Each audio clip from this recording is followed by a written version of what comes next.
across the UK, on DAB+, on your smart speaker, on your smart TV, and on your side. This is Talk.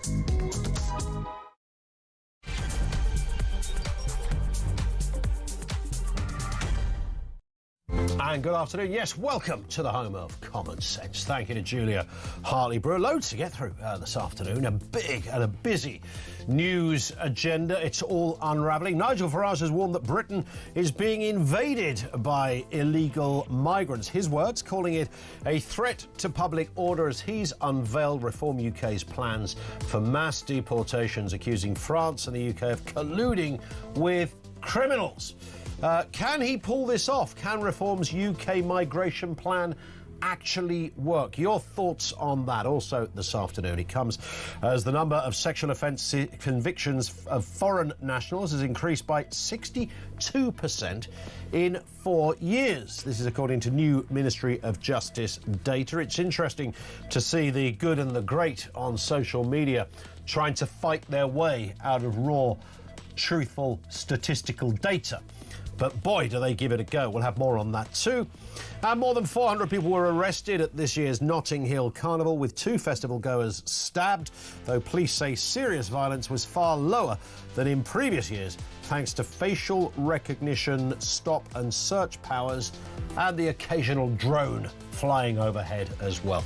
Everything you need to know, all the breaking news right here on Talk. 0344 499 1000. That is where you will find us. Well, it started this morning. Nigel Farage, leader of Reform UK, wrote a piece for The Telegraph. This was pre his announcement in Oxford earlier today. He accused Keir Starmer of siding with international courts against the British public as he unveiled his plans for mass deportation of illegal migrants. He pledged to leave the European Convention of Human Rights, repeal the Human Rights Act and disapply around about 3 other treaties that he said acted as roadblocks to deporting anyone who entered the UK illegally. Now, I know politics is very sort of territorial these days, and it really is territorial, but wouldn't anyone, left or right, go, that's a good idea? Why would there be a roadblock in the way of a country deporting somebody who shouldn't be here? Well, a couple of hours ago, Mr Farage took to the stage in Oxford and made a series of announcements relating to mass deportations. Reform UK has said it will offer payments to countries like Afghanistan to enable mass deportations of migrants who arrive in the UK on small boats. Now, what's interesting about that, of course, does that mean, I'm not saying this facetiously, that Reform will have to do a deal with the Taliban? Because I'm sure if there's a few coinage involved, I reckon the Taliban go, yeah, we'll have that. We'll have a slice of your £2 billion slush fund, Nige. And then when everybody comes back to us, we can, well, do whatever we want to do. Nigel Farage set out a 5-year plan to detain and deport all migrants who arrive in the UK without permission. Under the plan named Operation Restoring Justice, Reform UK would bar anyone who comes to the UK on a small boat from claiming asylum and strike deals with countries to return those people. He said there'll be £2 billion available towards return deals if Reform won power, with aid offered as an incentive and sanctions potentially imposed on countries that do not cooperate. Now, this is interesting. It was only a year ago, you may remember, that Nigel Farage had a different opinion on all of this. Back then, he seemed to suggest that it was politically impossible. Today, he clarified what he meant. Have a listen to this. The political impossibility was deporting millions and millions of people, and that's where the argument had gone. We had a situation, a political difficulty within Reform UK. This does happen to parties. They do have difficulties and problems. We had a problem that one of our MPs, who's no longer an MP, was talking about deporting entire communities, including people who've been born here. And frankly, we found that unacceptable. And so I just did not want, I think you can quote me for another interview, to get dragged down the route of mass deportations at that stage. We have sorted out that political internal difficulty that we had, and since that time, The work has been done on a credible plan so that we can deport hundreds of thousands of people over the 5 years of a reform government. Can his plan work? 0344 499 1000. Now that is, or these are the words many people have waited a long time to hear. There is no other political party out there who is promising anything like this. It's pretty straightforward stuff. In fact, it's more than straightforward. You come over illegally, then you will not be allowed to stay here. There's nothing controversial about this other than squealing lefties who want to tell you we're dealing with the most vulnerable people on planet Earth. These are not the most vulnerable people on planet Earth. They're people who want to change their life. Don't blame them for giving it a go. If I was in their shoes, I was living in the back streets of Iran or Eritrea, and I looked at the UK, I'd think that's not a bad place to settle. And I had a few quid in my pocket, saved up my money for the old traffickers. I'd give that absolutely 100%. If I was 23, living in some of those places, I would 100% give it a go. Don't blame the individuals in many respects. Blame our governments, blame our politicians, blame the French, blame the international communities, blame treaties that are long out of date and should never be applied in these kind of areas. It's all kind of one-size-fits-all rule book that somebody wrote in 1948, supposedly encapsulates the issues that we have today. I mean, this is nonsense. It's absolute arrant hogwash. But that's the world we're currently living in. And today, Nigel Farage and Reform addressed it head on. Mass deportations. If you're coming across the channel, you're going back. You are going back. Your thoughts on it. Can they make this work? And if you are perhaps a little cynical about this, tell me why. I do worry about how you cut a deal with Afghanistan, or even Iran for that matter. How does that work in practice? 0344 499 1000. Can it work? Do you trust Reform to make it work? Let's get a word on this story and the other big stories of the day. Reem Ibrahim is back with us, Head of Media at the Institute of Economic Affairs. Reem, good afternoon to you.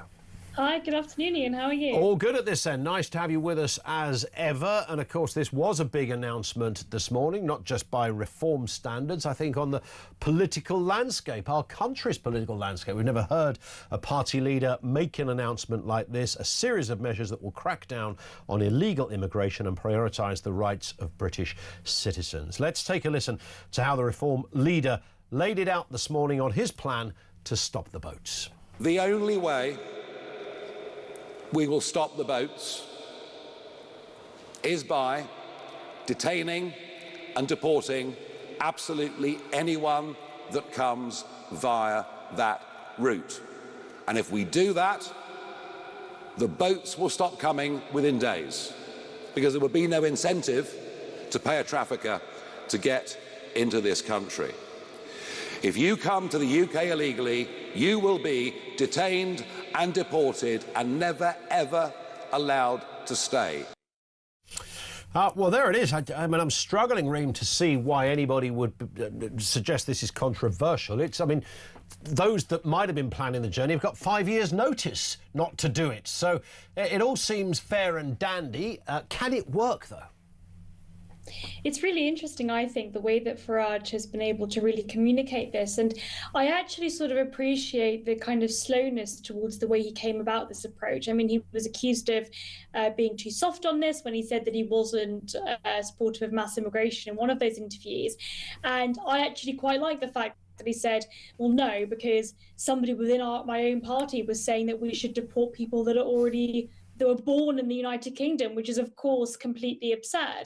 And that isn't the type of immigration that people are really angry about. I mean, the immigration that people are angry about is predominantly those that come to this country illegally, those that are able to claim huge amounts of taxpayer-funded benefits.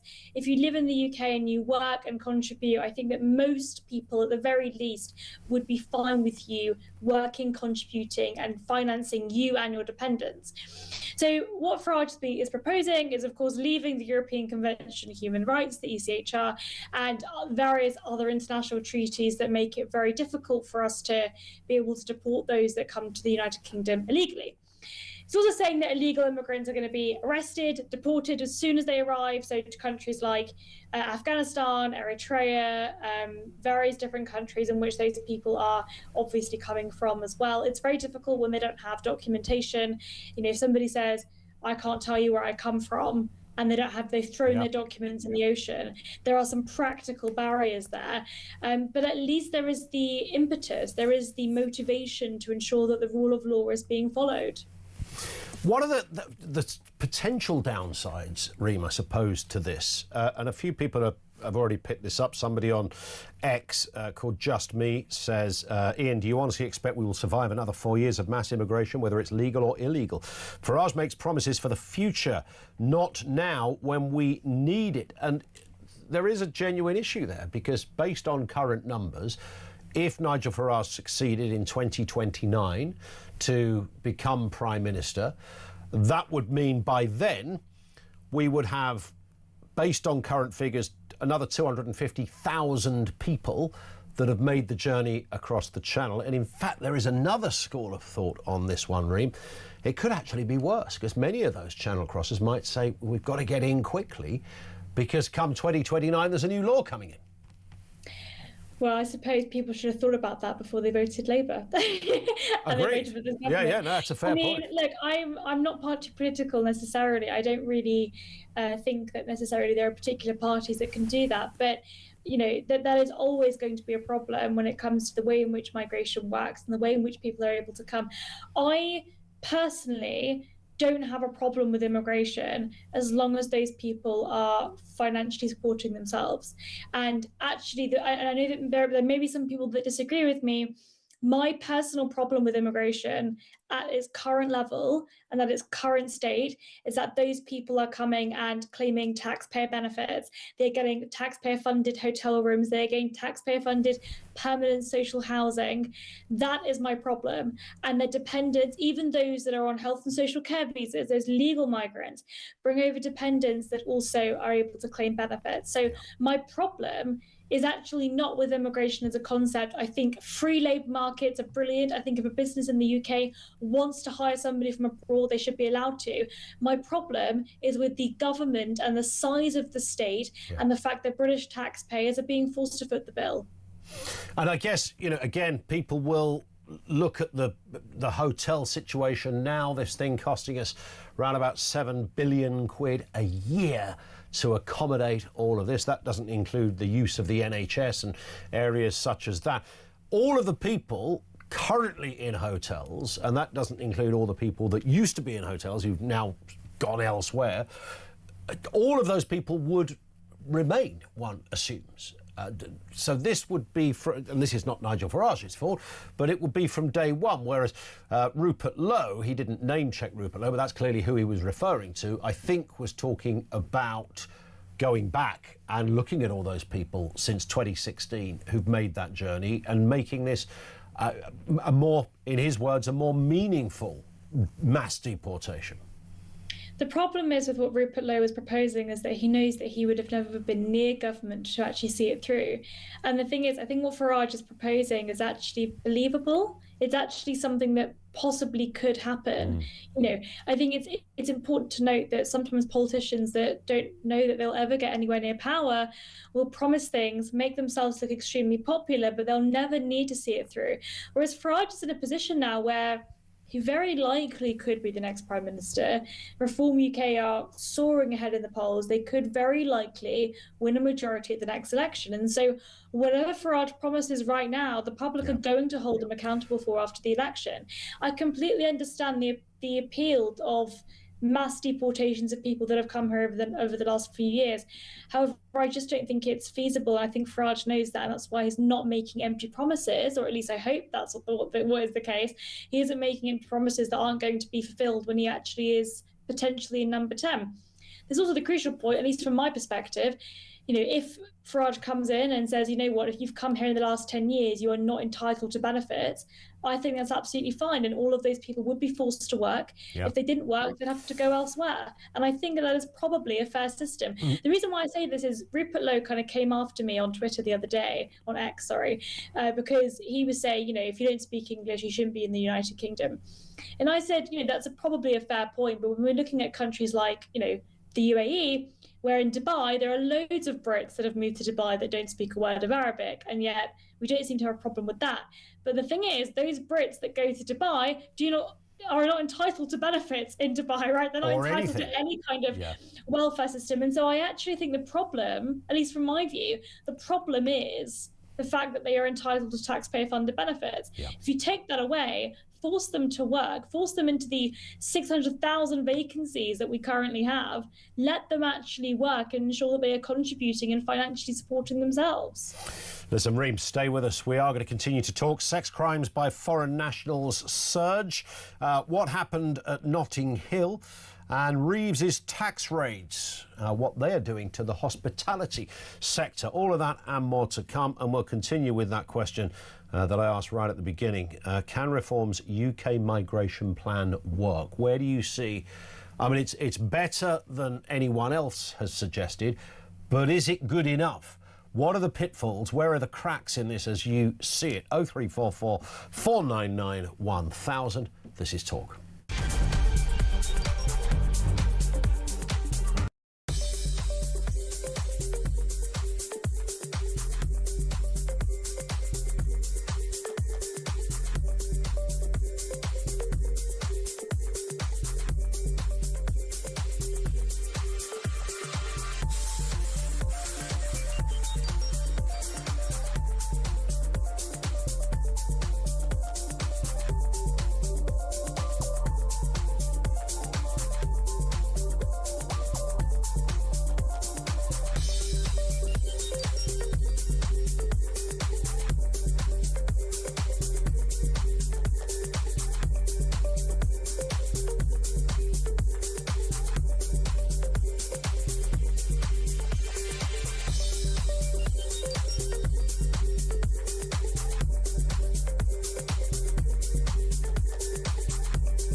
What is that saying about Britain to the rest of the world, to the global community? What is it saying about what our benchmark is? We're almost saying we don't have high standards anymore for all students up and down the country. And I think it's got to go in tow with, it's one thing scrapping the compulsory research, but if all you're doing is a white paper inquiry, some curriculum tweaks, not allowing schools to really dig deep, going all the way back to primary, all the way through to secondaries.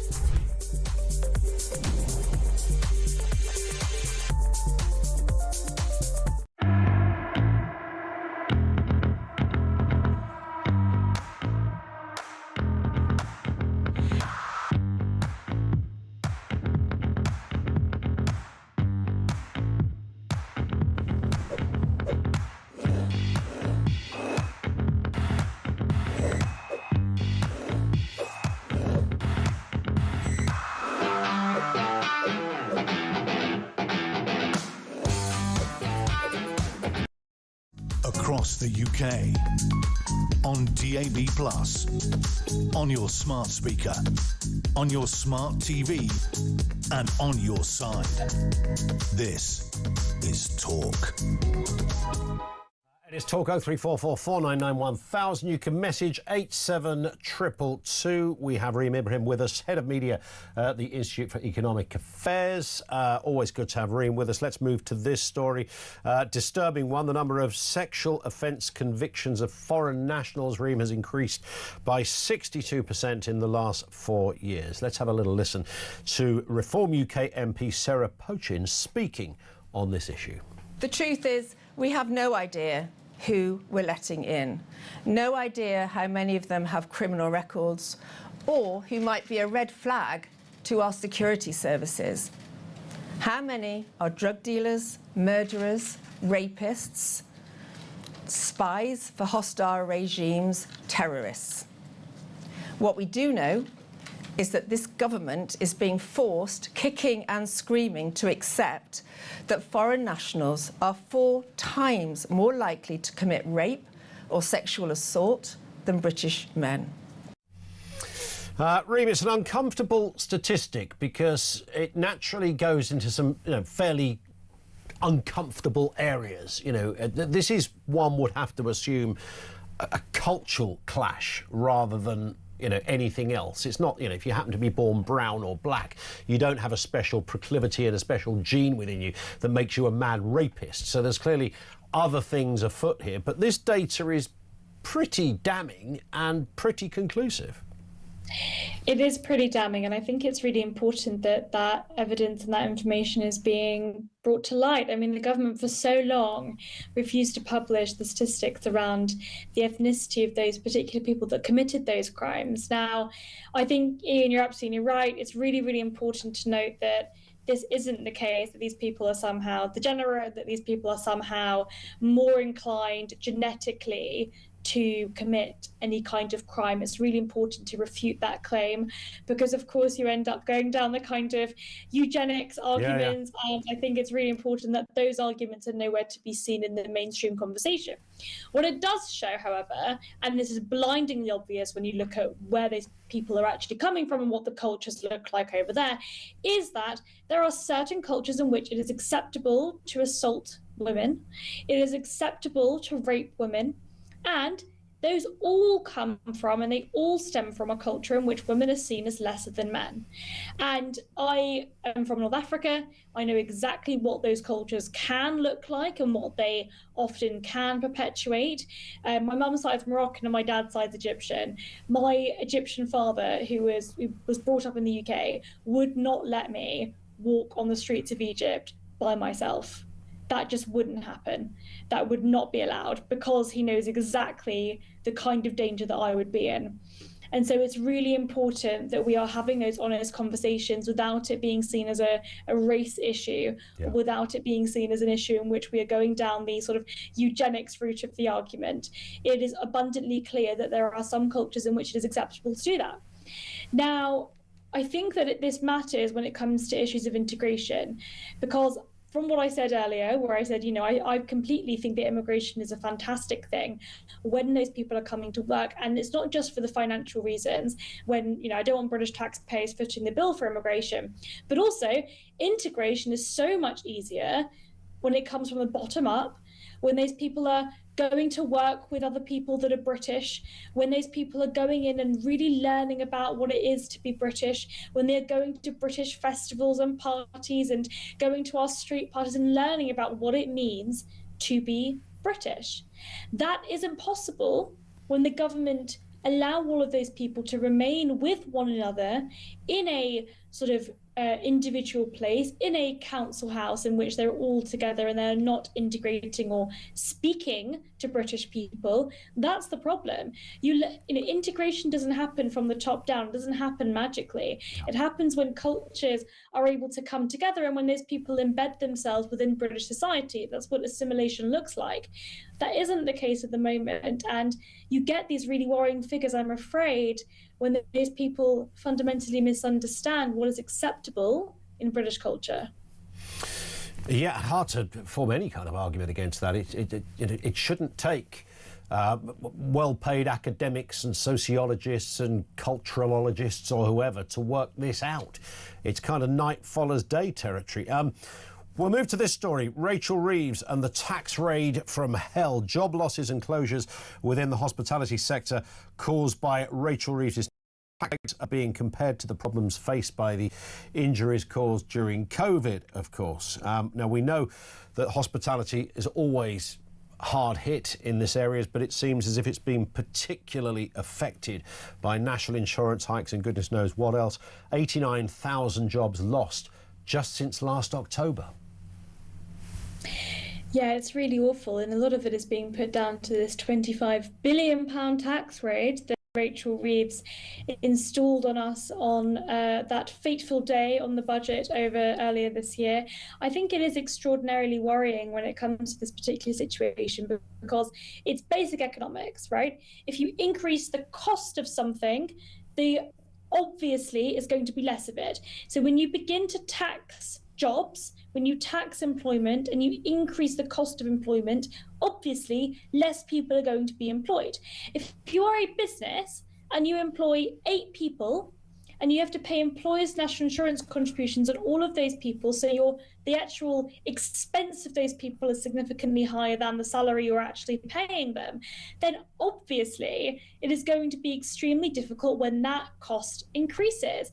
There are so many businesses that have had to fire people and actually said, you know what, the cost of employment, my staff salaries and the employment costs haven't changed since I've sacked those people. It's because of those national insurance contribution increases. And what's really crucial about this is the government claimed they weren't going to increase tax on working people, and yet increasing employers' national insurance contributions just demonstrates the difference between the impact of tax and the incidence of tax. It's not the employers that are footing the bill. Obviously, it is going to be the employees that are footing the bill. And look, the hospitality sector is already under a huge amount of strain. Ask anybody that runs a pub, a restaurant, a bar. They are all struggling for customers because as people have less disposable income, they're less likely to spend it in those kind of places. And I really feel for them. And it is fundamentally as a result of the increased tax burden. Now, the question is, how do we solve this? Okay, we need to reduce the size of the state. Public spending as a proportion of GDP is now about 44%. That number is going to increase if we don't fundamentally rethink what it is that the government does. And we're going to see tax rises this year. We're very likely going to see tax rises again next year and the year after and the year after until we finally look at ourselves in the mirror and think, what should the government actually be doing? What is the role of the state? Yeah. Should the government be spending this much money? Yes, some difficult decisions will have to be made. Potentially, we will have to look at means testing the state pension. Potentially, we will have to look at reducing the amount of money that we spend on welfare. These are difficult decisions, but they have to be made. Otherwise, we're just going to completely crush the productive part of the economy. And of course, the one thing, I mean, I don't want, like yourself, I don't want governments to do very much. I want them to do as little as possible. But the one responsibility they have, in addition to things like implementing law and order in a fair, balanced way, is to set the terrain for businesses to thrive, not just survive, but to thrive. That's almost number one on the to-do list of being a government. I went into a little greasy spoon on Saturday morning for a bit of a full English situation. The fella in there who I know, he's lost 2 staff, and that's simply down to the national insurance hike. He can no longer afford to do that. So I get this impression in my head, Reem, that when they think of hospitality, they're thinking about the bloke that owns Wetherspoons and some glitzy bash at the Ritz, rather than the average family who run a small restaurant, a small bar, who aren't making loads of money. They are hard-working people who, by the way, the Chancellor promised not to tax, but she did. Yeah, and it's not just tax, by the way, it's also the impending regulations. Correct. So currently through Parliament, the Employment Rights Bill is being voted through. And what that will do, you know, the politicians are saying, they're saying, you know what, guys, we're going to protect workers' rights. We're going to make it so that it's really difficult for your employer to fire you. We're going to protect you. But obviously the consequences of that is that employers are much less likely to take a chance on people. Employers are going to find it so difficult to employ somebody because if they are making that decision, they're going to have to bear a huge cost. Yeah. So it's not just the tax. The tax is extremely important. And I think that the increase in national insurance contributions is predominantly what has caused these difficulties. Sure. But these new regulations will make things so much worse. Indeed. On that point, Reem, we hit the clock, but thank you as ever, Reem Ibrahim. She is, of course, Head of Media at the Institute of Economic Affairs. Thank you to her. Over to you shortly, 0344 499 1000. On that question Can reform's migration plan work? You've heard it all. We'll speak to two voices in a couple of moments. One who I'm pretty sure thinks it can, and another who might have questions. Oh yes, two voices on the way, and of course, crucially, your comments too. 87222 if you're messaging, and if you want to send a voice note, it's the quickest way to avoid the queues. 0344 499 1000.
Across the UK, on DAB+, on your smart speaker, on your smart TV, and on your side. This is Talk.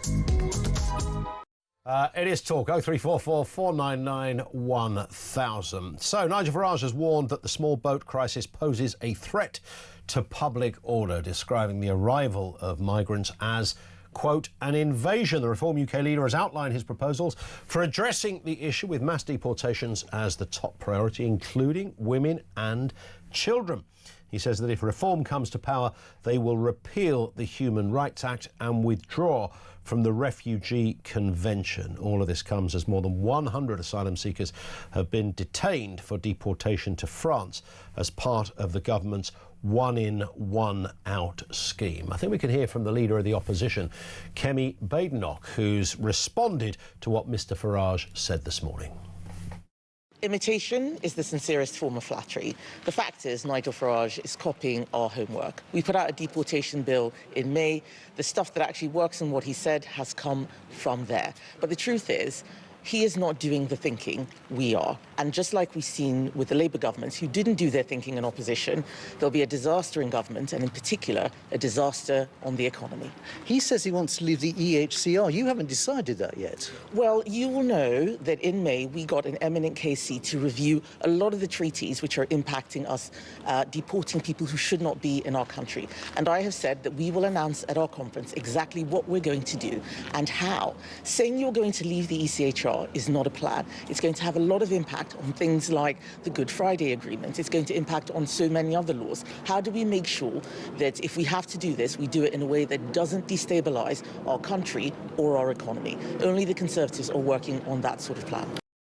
Well, there it is. That was news. So Nigel Farage has nicked the policy from the Conservatives. Are you buying into that? Let's speak to Harrison Allman-Varty, Reform UK member for Elmbridge Borough Council. Harrison, good afternoon to you. Of course, half an hour ago, you were a Conservative. So there's your former leader. You now have a new party. Where do you sit specifically on the point that Kemi Badenoch just made there? Nigel Farage has been out there like a cuckoo, nicking stuff. Or is it a magpie? Well, look, it's good to be back, Ian. I mean, to be honest, I don't know about your viewers, and I can't speak on behalf of them, but when I listen to it, does anyone just get really annoyed? And it's almost like frustrating. You're right, I was a Conservative. I was one of those people that hung on for as long as I could, thinking, here we go, they're gonna pull something out the bag, to then have that realization hit you like a steam train, thinking this is just over, it's game over here. You were the youngest Conservative councillor in the country, and then you joined Reform, where the average age of a councillor is about 12, so you're probably one of the oldest. I know, senior. Gone from junior to senior. Indeed. Yeah, I mean, I know. Look, I didn't exactly do it for the pickup line, as I explained before. but you're right. I mean, I was fully integrated within the Tory party. I was very much aware of all the operations in there. And the problem is, I mean, look, we all know what the problem is the Conservative Party. There are too many people who aren't Conservative in that party. There are too many people really who should be in the Liberal Democrats who are in that party, right? Now, that's not changed. The only really route that I could have seen for the Tories just on that point was if you had a front bench now that was all people we've never heard of before, where it's like, we had no involvement with the last government, we are this fresh, whatever, and you completely rebranded it. But even so, it's an absolute slog. So yeah, I mean, when I listened to her and she says we're gonna talk about this at the conference, who's going to that? Yeah, well, I mean, it's going to be a fairly, I would imagine, I mean, last year's Tory party conference was apparently a bit like a wake. So I don't know what's in store for this autumn. Let's move to Mr Farage. He is now the leader of the party, which you are a member, Reform UK. It was a big announcement today. No, I don't think any party political leader has ever gone into this territory. Unequivocal promises about removing the country from various treaties, including the stubborn ECHR, which seems to be the biggest sticking point if you want to enact this kind of thing. What did you make of what he said? Bearing in mind, a year ago, he said this kind of thing wasn't really possible. I mean, look, what was quite nice for me to hear is he was outlaying logistics and how adding a bit more meat onto the bone. I personally think, right, if you're the mindset of a voter who's genuinely concerned about this stuff, which I'd like to believe is most people in this country, most people are concerned about people who they aren't aware of, who are coming to the country and they are then maybe settling up next door to them. The thing is like, for those voters, my question to them is, okay, if not them, then who? Who would you look to vote for? Who could answer this question? Who credibly could put forward a plan like for example, Kemi Badenoch is trying to position herself as we are, but I personally just don't think voters will buy it. They just won't. I mean, look, Labour voters haven't really even forgiven Labour. They've just got in because no one turned out for the Tories. It takes quite a lot of time to earn that trust back. So I reckon by the time we come to the next election, it's a case of, I think people will just be at the case of, well, why wouldn't I vote for Reform? Because they're the only party that is saying exactly what I want, and I'm not going to vote Tory again, and I'm sure as hell not going to vote for Labour because look what's happening. It has to be Reform. That is the sentiment. Indeed, but can this policy work? I mean, it's brave and bold. It would happen over a 5-year period. It wouldn't kick in, of course, until they got power, if they get power, 2029. So that's still 4 years away. Many more people will cross the channel in that time. 659 crossed yesterday, Bank Holiday Monday bonanza, where the sun shone, the channel was tranquil, and the boats kept coming. So there's going to be a lot more people arrive by that time. Do you think this will be even more fuel for Nigel Farage? But what have these voters got to lose? Like I said, it goes back to my central point. Where would they turn? This is a case of we need to do this now. And like you're saying, 4 years is a long time, and I think you're absolutely right. By the time we get to the end of that track, we're going to be in a worse position because there's no indication from the top that any kind of shift is coming. I mean, look, we all had our doubts really about this smashing the gangs thing. It was just a tagline. It was a marketing ploy, and obviously we were all correct because the numbers don't lie. They've come in. So I think, yeah, as more time comes on, frustration will just build. Of course it will, because people will just feel as if they're being ignored. People would have voted for Labour on the basis of smashing the gangs. People would have voted for the Conservatives on the basis of them saying that they were going to cut migration. And people would obviously vote for Reform for that base. There's a lot of people out there who are banking on these numbers coming out, and they're just not. Are you confident that Nigel Farage can do exactly what he announced today, Harrison? Absolutely. I mean, Nigel Farage is one of the best political operators that we've seen. There's no doubt about it. And I personally think when you've got someone with the will and determination of Farage going into number 10, where the people around him are also fired up to just be out there solely to deliver for the British people, 100%, I've no doubt that they will deliver for us. Well, only time is going to tell. Listen, Harrison, let's speak again. We haven't spoken for some time, as you rightly said. Glad to see you well. Harrison Allman-Varty, Reform UK councillor at Elmbridge Borough Council. Let's get a word from Sebastian Salick, Labour councillor and commentator. Sebastian, also under the age of 30. Oh, it's like an episode of E4 here, isn't it? Well, at the moment. Glad that more younger people, though, and I think we discussed this before, Sebastian, are getting involved in politics. You're a Labour man. You support your leader. But this is a policy announced by Nigel Farage this morning that is very much likely to completely shoot the Labour Party right in the political feet and take Mr Farage into number 10. Well, I'm very flattered you think I'm under 30, Ian. I'm afraid that birthday is in the rearview mirror for me. Oh, right, OK. But on this one... I shall retract such compliments. Not far off, though. Not far off. Good work. Well, on this one, yeah, I mean, it's more of the same, isn't it, from Nigel Farage? It's the chief snake oil salesman back with more magic solutions that sound very seductive, but we don't know if they can work or not. And usually, you know, I'd come on and I'd question the mechanics. I would pick it apart. Today I'm going to do something slightly different, because my main concern here really is this the kind of country we want to be? Is this the nation we are building together? Arresting women and children he's talking about, removing all of our human rights, paying money and negotiating with the Taliban. That's certainly not a Britain that I want to be behind. And I think most people in this country would agree with me that it is not the kind of Britain we should be building together. Why do you think Reform UK are flying ahead in the polls, regularly beating your own party? These are the kind of policies that people are asking for. These aren't niche views any longer, Sebastian. Yeah, it's you that need the rethink on this, right? I mean, you might have a rosy kind of idea of what socialism and kindness looks like, but the world has changed. Well, let's come to the point on why Reform is ahead in the polls.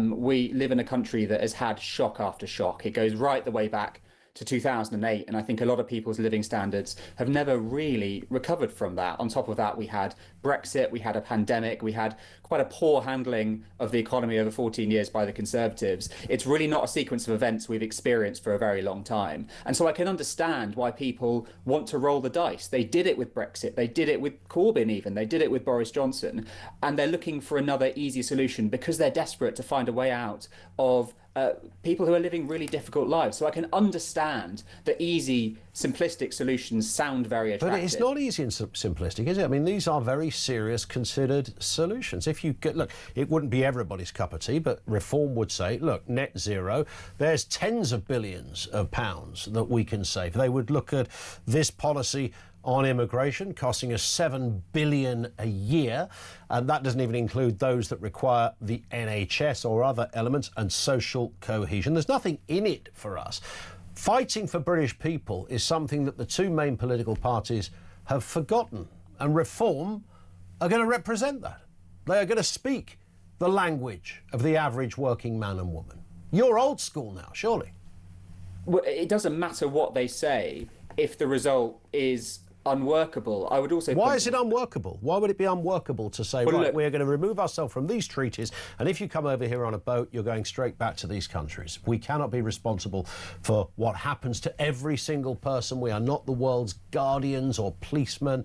That is no longer our job, or neither should it, not even morally, be our responsibility. Well, on that moral point, regardless of what else happens in the world, I think sending people back to a country like Afghanistan, which, let's remind ourselves, is ruled by the Taliban, where they will almost certainly be tortured or killed, is the wrong thing to do. We are knowingly sending people to be tortured or killed. That's not something I'm personally comfortable with, and I think most people in this country would not be happy with that either. There are alternative solutions to this that do not involve torture or death. I mean, if you want to get into some of the issues I have with with this. There were questions around where the removal centres will be. There were questions about how those deals will be struck with other countries. How do you even negotiate with the Taliban? And what do you do if someone has no documentation? Where do you send them back to? But I also don't want to be a doomster and come in here and my main message be this is completely unworkable, because I think it's fair to give everybody a chance to explain themselves, and we haven't had those answers. But even as a lefty, do you not, and I don't say that as a pejorative, by the way, but as a left-wing politician, do you not look at what's happening on the Channel? And the Channel situation is only half the story. I mean, it's not even the bulk of asylum claims, but nonetheless, the optics are there for all. It's very symbolic of a country that has lost control of its borders. Even surely as a Labour supporter, you must be able to look at that, Sebastian, and go, 50,000 people on an annual basis are coming into this country. If 50,000 people jumped over a barrier at Heathrow Airport, there'd be hell to pay for it. You must know that's acceptable. Unacceptable. Oh, definitely. I'm not standing here and saying that it's right that these people are coming over. It's a tragedy that they're having to come over in the first place. Remember where they're coming from. It's not just Afghanistan. I've talked about that a lot, but it's Eritrea, it's Sudan, it's countries that are really, really, really awful places to live, where your life is in danger. There's a reason these people are coming over. So I'd love to see that fixed at the core. I'm really pleased to see the government investing £100 million extra into fixing this problem, which involves going back to those places, stamping out the gangs at the source. We don't talk about that enough. These are global networks. They're not just hanging around at Calais. They're finding people in their home countries. So we have to go back to the source, and making sure that fewer people are able to make that crossing. It's really sad to see the situation, but I think we are seeing progress. And as you mentioned earlier, we've got the first 100 people reportedly being identified by the government and sending back under an agreement with France. So it's the first 100 people. I think 3,000 have crossed since that was announced. So 100 potentially are going back to France, and another 100 will come in return, in addition to the 3,000. I mean, that's not a policy, is it? That's a flipping mess. Well, as we talked about before, it's a pilot scheme, so it's the very early days. It's a very bad pilot scheme, Sebastian, isn't it? I mean, surely you must look at that, put your head in your hands and go, really? Is this the party that I support? This is nonsense. It's mathematical nonsense. It makes no sense. Well, it's about opening up a legal route and making sure that you are more incentivised if you're in Calais to apply for that route and to come in legally than you are to get on a dangerous boat across the Channel, which is certainly something I would never wish anybody to do. So no, it is not going to be the silver bullet that fixes this crisis, but that is exactly the point here. There are so many issues. It's going to be a patchwork solution, and it's going to take time. And anybody who is listening to those easy answers from Farage, I would really say, think again, do your homework, and just really ask yourself if it can be true. Sebastian, thank you for your time. Sebastian Sellick, Labour councillor and commentator. Thank you to him. That's what he had to say. Find safer routes. I think a lot of people would go, well, actually, I don't know whether the reform idea is going to work because it's never been put into practice. I get that there's obviously, I don't know how you negotiate with the Taliban. Do reform end up bringing a kind of Rwanda-style scheme to offset that issue? I have no idea. But in the absence of anything else, do you sense this can work? Reform's plan announced a couple of hours ago. Can it work? 0344 499 1000.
What is that saying about Britain to the rest of the world, to the global community? What is it saying about what our benchmark is? You know, we're almost saying we don't have high standards anymore for all students up and down the country. And I think it's got to go in tow with, you know, it's one thing scrapping the compulsory research, but if all you're doing is a white paper inquiry, some curriculum tweaks, not allowing schools to really dig deep, going all the way back to primary, all the way through to secondaries.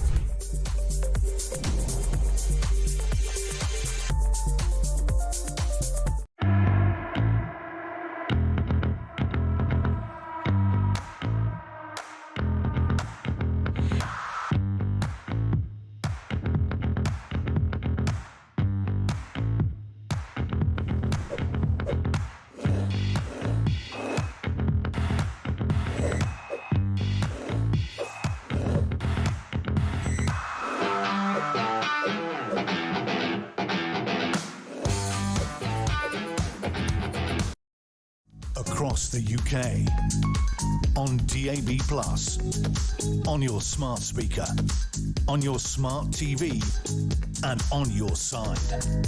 This is Talk. From Mike in Lincoln, who says, what can I say about Kemi Badenoch except she's not living in the same plane of existence as the rest of the nation? What the heck is she waffling on about? Reform have been talking about deporting illegal migrants and foreign-born criminals for years. The Tories, just like Labour, are done for permanently. I mean, it really is a stretch. I know they had a paper on this back in May, I think it was, but they were only playing catch-up with reform. It wasn't the other way round, Kemi. I don't think anyone with a straight face could really expect you to believe that. I mean, come on, mate. Let's go to Charlie in East Sussex. How you doing, Charlie? Very well, Ian, as per usual. Thanks for taking my call. Pleasure. Appreciate it. And lovely show, as usual. Now, look, I just want to talk about... don't get me wrong, I'm a great supporter of... trying to disrupt the system, disrupt what we've got at the moment. And I feel the only way to do that is by voting reform. And I'm absolutely 100% behind it. But I think, from my point of view, you know, it's not as simple as I think it's being made out to be. There are lots and lots of things that need to go on behind the scenes. There are lots of deals with other countries that need to go on behind the scenes. So I think all of this cannot be achieved in one parliament. And I really want people to understand that, because as much as we'd all like to believe it would be, I don't think it will be. I think there are a lot of obstacles, lots of roadblocks, lots of, not just with our closest neighbours, but with other countries where we might want to send these illegal immigrants. And I just want people to understand that, you know, it's not going to be that easy. And that's the thing that is a little bit worrying me, because I would hate for reform to get in and then people be disillusioned with the whole process and the whole thing, because it's not going to happen. It's not, and it might even mean that channel crossings continued for a first couple of years under a reform government. Now, naturally, those people would be housed in a different way, and one would assume they'd be earmarked for deportation, but I mean, trying to change international policy, even if you're only doing it from your own perspective, as I'm sure you know, it's like turning around an oil tanker, right? I mean, this is not the work of 10 minutes in an office having a quick Zoom call with matey over the channel. Yeah, no, you're absolutely right. And even now, the naysayers are coming out. You know, you got people like that Daisy Cooper. You know, she said, "Oh, yeah, the plan's crumbling," blah blah blah. So we've already got this. So you can already see the amount of opposition from various different parts of society and other political parties are absolutely going to be on this. So it's not going to be easy, but I think it's a great thing that there is now a disruptor to the absolute abysmal quality of governance this country has had for the since since Blair. Basically, that's. I just don't want people to get disillusioned and think it's going to happen overnight. But we still need to vote for this disruptor. There it is. Listen, Charlie, thank you for that. I think it's a very sane point as well. The idea that we're going to see kind of results in half an hour is not really on the cards. And in fairness, Reform have said it will be over the course of a parliament. Lottie in Lancashire. What have you got for us, Lottie? Good afternoon. Hi, Ian. How are you? Very good, thanks. Fire away. Okay. So we are supposed to be the sixth richest country in the world. Yep. And we can't get rid of these migrants. Apparently not, no. So what do we do then? All the countries that they've come from, we say, right, no aid. No, nothing. Nothing till you take them back. Yep. This is getting ridiculous. Do you know I'm actually scared to go out of my house now? I'm 65 years of age. When I'm walking round, I'm actually frightened. That's not how it's meant to be, is it? Is that right? Yeah. It isn't. No, it certainly isn't. We need them all gone. We need them gone. And anybody that stands in the way, I tell you what we do need. We need everybody to get out there and vote for Nigel Farage for reform. So you're confident? A massive majority, and then he can do exactly like Starmer's doing to us now, but reverse it all. Yeah. So when you hear Mr Farage speak on this and this policy, even though our previous caller, Charlie, said, look, you know, this can't happen overnight. There's quite a lot to unpick and renegotiate, and this stuff has to go through the system. Are you prepared to be patient?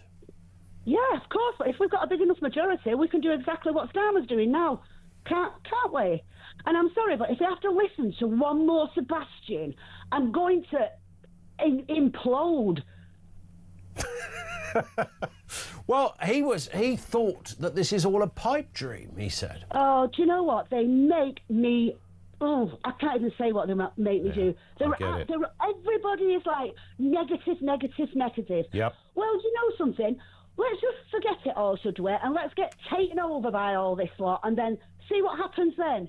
But you know what? The likes of the Sebastians, they'll be out of the country before you can say Jack Robinson, won't they? Leaving us lot to sort it all out. Probably living in Dubai or something like that. Listen, Lottie, great call. Love the passion as well. Lottie in Lancashire. This from Robert, who says, I gasped listening to Badenoch stating that Farage was stealing Conservative ideas. 14 years of uncontrolled immigration. Has she forgotten? Astounding.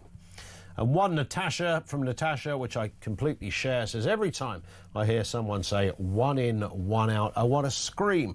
What a completely moronic, pointless idea. But then I suppose this just sums up the government. Mike in Lincoln, will Reform's deportation policies be foreign-born criminals too? One would hope so, but I didn't hear that mentioned. It's a really good point, and I do wonder whether they'll have to explore some kind of Rwanda-type deal, a sort of Australian hybrid scenario where you could have other options in terms of your deportation plans. 0344 499 1000. Let's get the news at 2.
across the UK. On DAB+, on your smart speaker, on your smart TV, and on your side. This is Talk.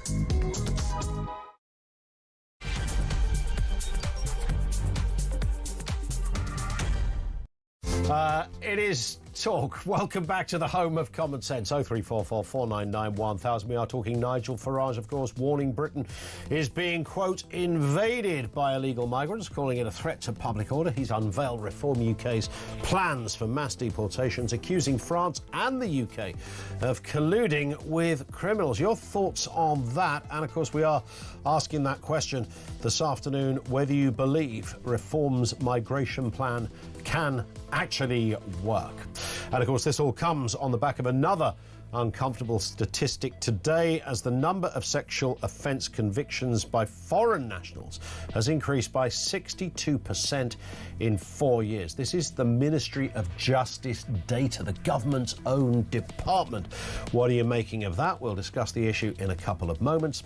And Labour is being warned Angela Rayner's push to bring in a new definition of Islamophobia risks social unrest and will have a chilling effect on free speech. It is almost one of the most bizarre bits of government policy I've ever read. We've got a very, very strong voice coming out to explain more on why we should all be very, very worried. Details on the way. This one in from Steve in Cambridge says Reform have a chance of pulling this off. The reason I say this is today they've said they've got their independent legal teams working on it now. So by cutting out the wet civil service, it will have a good chance, I think. They are the ones stopping everything in the last 10 years. And feeding into that from Simon, Simon in Kent says, I love Reform's plans on immigration. Hope they will be carried out, but they will hit a brick wall in the Home Office. Reform will need to drain the swamp before they can carry out their plans. It's always that interesting dynamic. In theory, a government can come in and make sure they darn well do carry out their plans, although there's a bit of fog around this. We could probably do a whole programme on that relationship between ministers and civil servants and who really carries the ultimate decision-making abilities.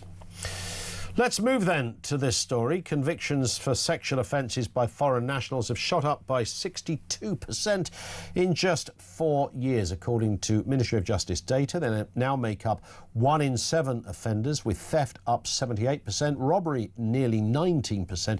These are way above the figures for British nationals. This comes as migration hits record highs, with nearly 28,000 small boats arriving so far this year. 50,000 plus under Keir Starmer, and 659 arrived just yesterday when the sun shone and the sea was calm. Let's get a word on this from Reform Councillor for Epping, Annie May O'Neill, with us. Annie, good afternoon to you. Good afternoon, Ian. Nice to have you with us. I mean, these are shocking figures, and, you know, one can dance around the sensitivities of talking about, you know, different people from different countries. But we have to be brave. We have to fess up and say, no, actually, the figures say this. We need to look at why and address it or sort it out. Yeah, exactly right. I mean, the issue that we have in the United Kingdom is that people are too scared to speak up about the issues surrounding foreign nationals. And the problem is that people are scared to be called racist. I mean, I've spoken to so many young girls who have been abused on the train or assaulted walking down the street. And they said, well, I was scared. I didn't know how to identify them. The way that the world's working at the moment is as soon as you state their colour or where they're from, you seem as a racist. And I think that's absolutely barbaric. Yeah, and there is the problem. That seems to have been literally, simple as that sounds, I think that has been the sticking point in people having an honest conversation about this. Well, yeah, exactly, 100%. And the problem is it's not a left or right wing issue. The fact is it's safety. Yeah. These are young people who are being assaulted in their own country, and yet the government aren't taking it very seriously. We're still connected to the European Convention of Human Rights, and as we've seen with Farage's Operation on Restoring Justice, the problem that's causing is we have so many issues in the court of law nowadays, including one with a defendant named RC. He was a sexual predator to children, charged, found guilty, from Zimbabwe. in 2018 was open for deportation in 2021 and was refused deportation because under Article 3, which is the freedom from being tortured, his lawyers claimed that he couldn't go back home as he was gay and had autistic problems. So I think the way that the United Kingdom is coming around this is putting foreign offenders before British young people, and that is absolutely ludicrous. Absolutely spot on. And of course, you know, the difficulty here is that the figures speak for themselves. I don't believe for one second you are more likely to commit, in this case, a sexual offence or any other offence just because you happen to not be white. But Yes. it is possible that you've come from a culture that has very different ideas of, for example, the rights of women and young girls, how you treat the opposite sex. Clearly, there is a correlation there. Well, the irony is the government, and you can go and look on it, the government website, gov.uk, provide advice for young women travelling alone or in groups to different countries and cultures. Yeah. They even include that they may face risks and extra obstacles when going there. But yet they allow these men to come into our country and state that these are peaceful asylum seekers. But they're warning us about going to their own country. Yeah. I think that is just ludicrous. The fact that they're concerned about us travelling to their countries and the risks that young women will take, but aren't concerned about who's actually entering the country. You're a young woman yourself. It's interesting. We seem to have a long line of guests this afternoon, all of whom are under 30 or more or less. And you can speak from your age group perspective. You mentioned at the beginning, you know, friends of yours. What's the mood on the street, to put it that way, in terms of safety for young girls? What are you sensing? Well, the issue is it's almost luck coming home. I mean, I travel up to London quite a bit on the tube, and it's luck when you get home and you haven't been assaulted, or you haven't been mugged, or you haven't been completely stared at the whole way home and felt so uncomfortable. And it's not right. I mean, don't get me wrong, women have always been the target in society, and many, many people are aware of that. But the issue that we have nowadays is we can't find these undocumented males that are completing these acts, because they come here, they throw their passports in the river, and they come here and then we don't know who they are, and they're given different names. For all we know, the cultures they're coming from.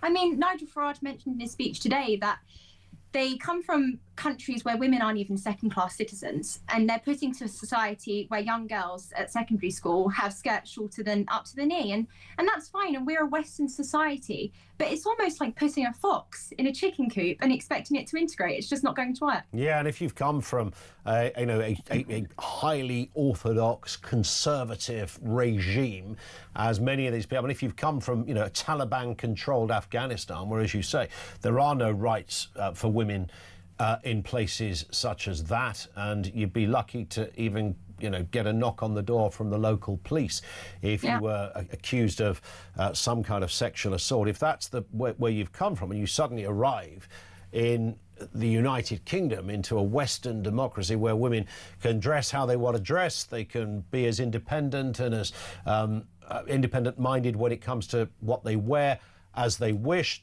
That's the beauty of being in a democracy. You don't have to consider that you shouldn't have to consider that, well, I better not wear this because somebody might sexually assault me.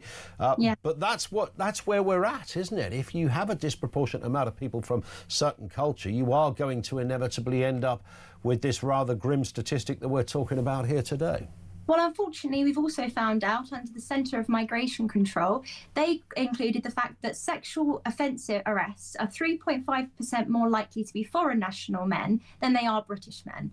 And like I said, this isn't a left or right wing issue. This is an issue that concerns women's safety, young, vulnerable people's safety.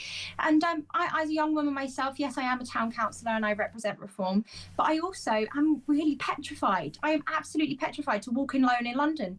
I mean, I think that's just completely barbaric in a country that my great-grandfathers fought for. Absolutely spot on. Listen, on that point, Annie, lovely to have you on for the first time. We will speak again, I hope. Annie May O'Neill, Reform Councillor for Epping, completing a trio of guests this afternoon. And this is the encouraging bit, separate to any of the specifics we've talked about. How good is it to see people, well, people of my age, really, you know, getting involved in politics and current affairs? In fact, not just having an interest in it, but actively doing something about it, standing as councillors. I don't think you'd have seen that story a few years ago. I think our next guest might be Bart Simpson. Who knows? We're just which, or maybe little Maggie, maybe. That's good.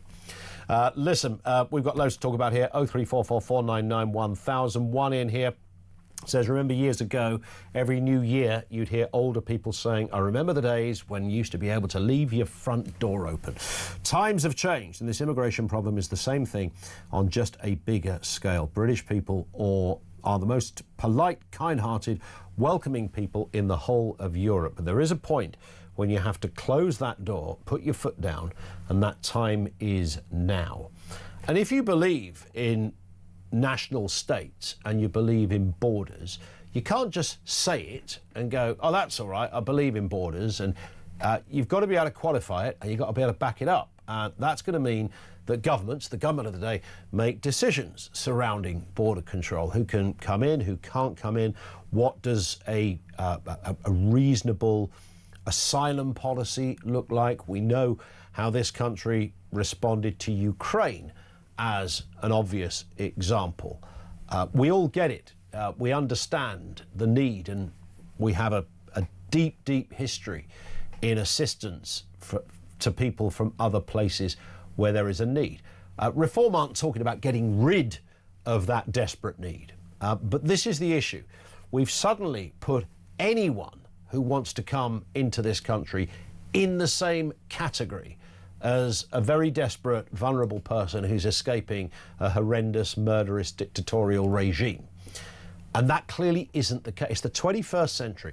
People are discerning. People will move around. If you're 23 and you live in Eritrea or Iran, it's just possible you might think, sod this for a laugh. I'm living in a hellhole. I want to live somewhere else. It's not meant to be a buffet of choice. That's not what an immigration policy is. That's an immigration policy gone wrong. That's someone taking advantage of the generosity of an immigration policy in order to try and get into another country based on the old kind of rule that if you're trying to get here, you must be desperate. That's BS, frankly. That doesn't exist anymore. You're trying to get here, you might be desperate, but you might also just want to improve your life. I'm not even saying you're a horrendous rapist or a killer. I'm not suggesting you're someone who doesn't want to go to work or look after yourself. I get all of that. That still doesn't alter the irredeemable reality that people in the 21st century will move around. We have a thing called the internet. What seemed impossible 10, 15 years ago even is now imminently possible. Yeah, I can travel around. I want to go somewhere. I want to start a new life. People wouldn't have considered that a couple of decades back. Today, that is completely doable. It's easy to stick that on your to-do list if you're a young, particularly a young man in some of those countries. And you go, do you know what? I fancy the UK. I'll give it a go. I come from a country that's not actually at war. I come from a country that is not ideal. I just don't like it very much. This place called the UK, and that would go for other European countries too, it looks like a tastier option. Let's go to Louise, who's in Kent, on the issue of immigration. Louise, what have you got for us? Good afternoon. Yeah, hi. I've spoken to people several times. When I was listening to Farage this morning, all I was hearing about was the illegals, and yet we've got other news coming through. Was it yesterday they were saying 100,000 people who'd in this last year who've applied for work visas have then gone and applied for asylum. So the first thing is no, you don't apply for asylum if you've got a work visa. Yeah. Once you've come to the end of your work visa, you go back. That's the first thing. But we also hear that, was it well over 100,000 people under 24, young immigrants, have got more jobs than our own people under 24. Wow. No, all employers should have to take British people first before you apply for somebody to come over.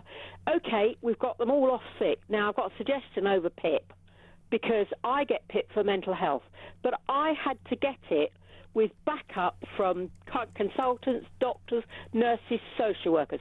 I'm going to say anybody who gets PIP for mental health, you don't get it unless you're under secondary care.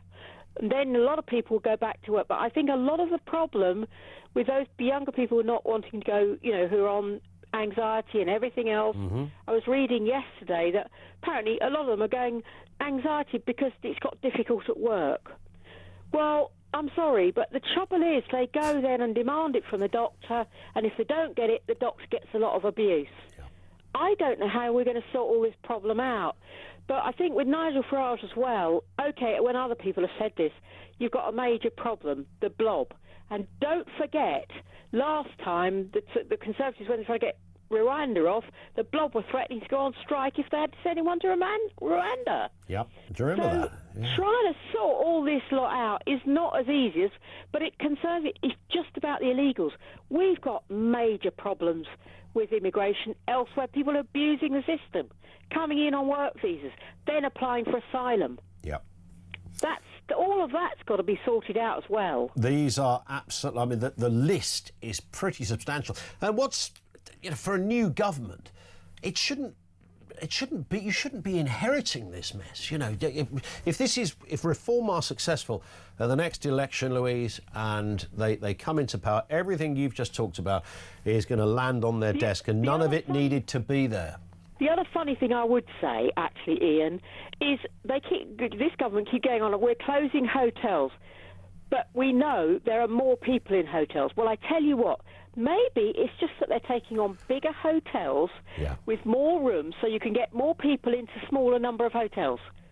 How about that? You could well be absolutely bang on. Listen, Louise, lovely to speak again. Thank you, Louise in Kent. Over to you, 0344 499 1000. Sean's in Grimsby. Love or loathe Farage, he's offering something drastically different. That's why they will win. It's a sad state of affairs that I have to teach my 9-year-old daughter to stay away from foreign men. And what else would you do with would you, when... I love it when the sort of left-wing intelligentsia pitch up and go, yeah, no, I don't have a problem with these hotels, or a problem with the stats you talk about are probably fairly crooked statistics. Would you want your daughter to sleep in the room next door? Would you be all right with that? There's the question that you'd have to throw out. 0344 499 1000. Trevor says, good afternoon, Ian. I'm fully in support of deporting people who've come here illegally, but will this be done retrospectively? Because in my eyes, the establishment of both main parties have turned a blind eye and let many people through, quickly knowing as there's a good chance Reform will win the next election. And one of the problems that Reform, just to compound what we're assuming here, that they win the election. For argument's sake, let's say they win the election. I can only imagine that in the coming years, you may well see channel traffic accelerate. So we'll have bigger numbers leading up to 2029, because many of those people will know that come 2029, that particular option is going to be closed off. And if it's not retrospective, and I would doubt that it would be, I'm sure with the best will in the world, I think the Reform guys would have looked at this and thought, there's no way we can go around, with coaches load of border force into all these hotels and get everybody back onto a coach and then a bus and then an aeroplane. We'll have to start from scratch day one. But because of that, you're going to see an acceleration in people crossing the channel, as sure as night follows day. Unless Labour come up with something unbelievable other than one in, one out in the meantime, which I doubt very much. 0344 499 1000. This is Talk.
What is that saying about Britain to the rest of the world, to the global community? What is it saying about what our benchmark is? You know, we're almost saying we don't have high standards anymore for all students up and down the country. And I think it's got to go in tow with, you know, it's one thing scrapping the compulsory resets, but if all you're doing is a white paper inquiry, some curriculum tweaks, not allowing schools to really dig deep, going all the way back to primary, all the way through to secondaries.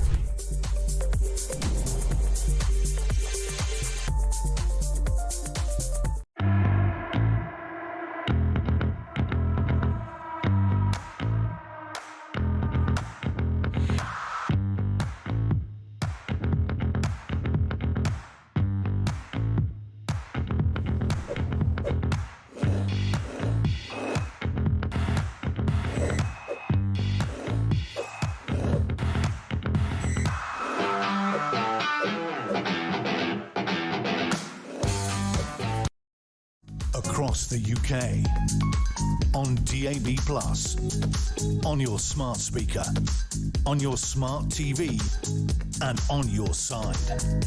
This is Talk. It is Talk, 23 minutes after 2 o'clock.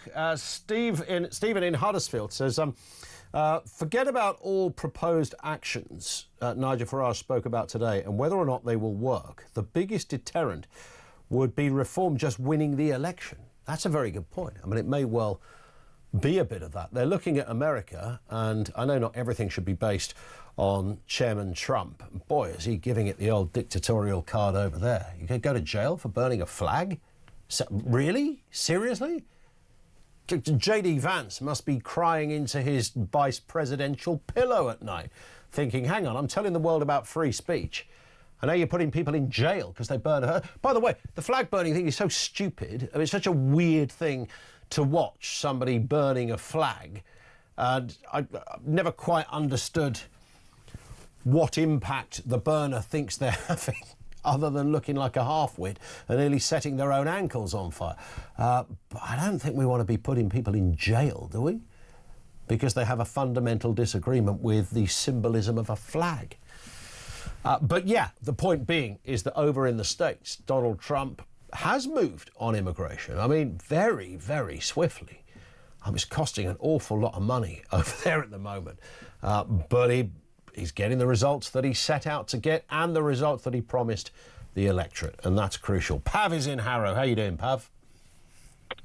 Good afternoon, Mr. Collins. Got a fair bit to say, so hopefully I'll get the... You fire away. I'll just crack open a packet of digestives and let you go.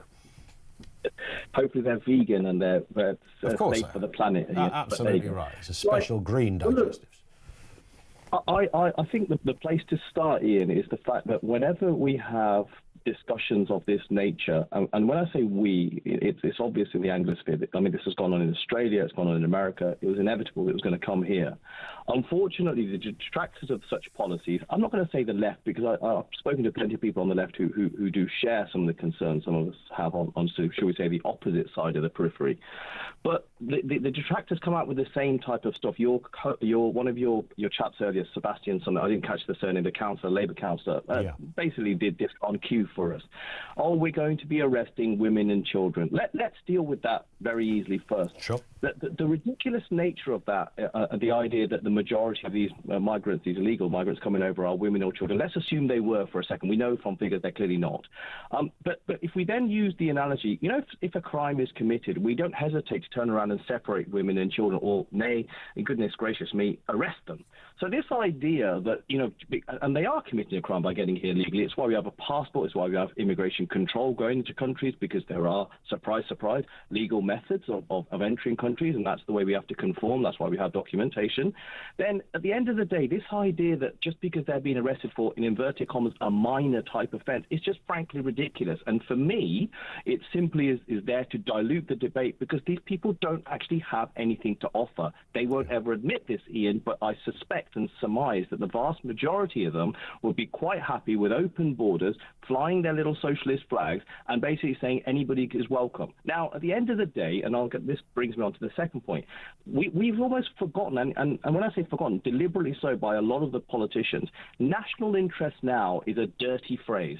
It's immediately, they use that ridiculous claim by Johnson that patriotism is the last refuge of the scoundrel, etc. Well, I'm sorry, but that's absolutely ridiculous, because at the end of the day, there is nothing anywhere to say that somebody can't be proud of their country, whichever country you're from.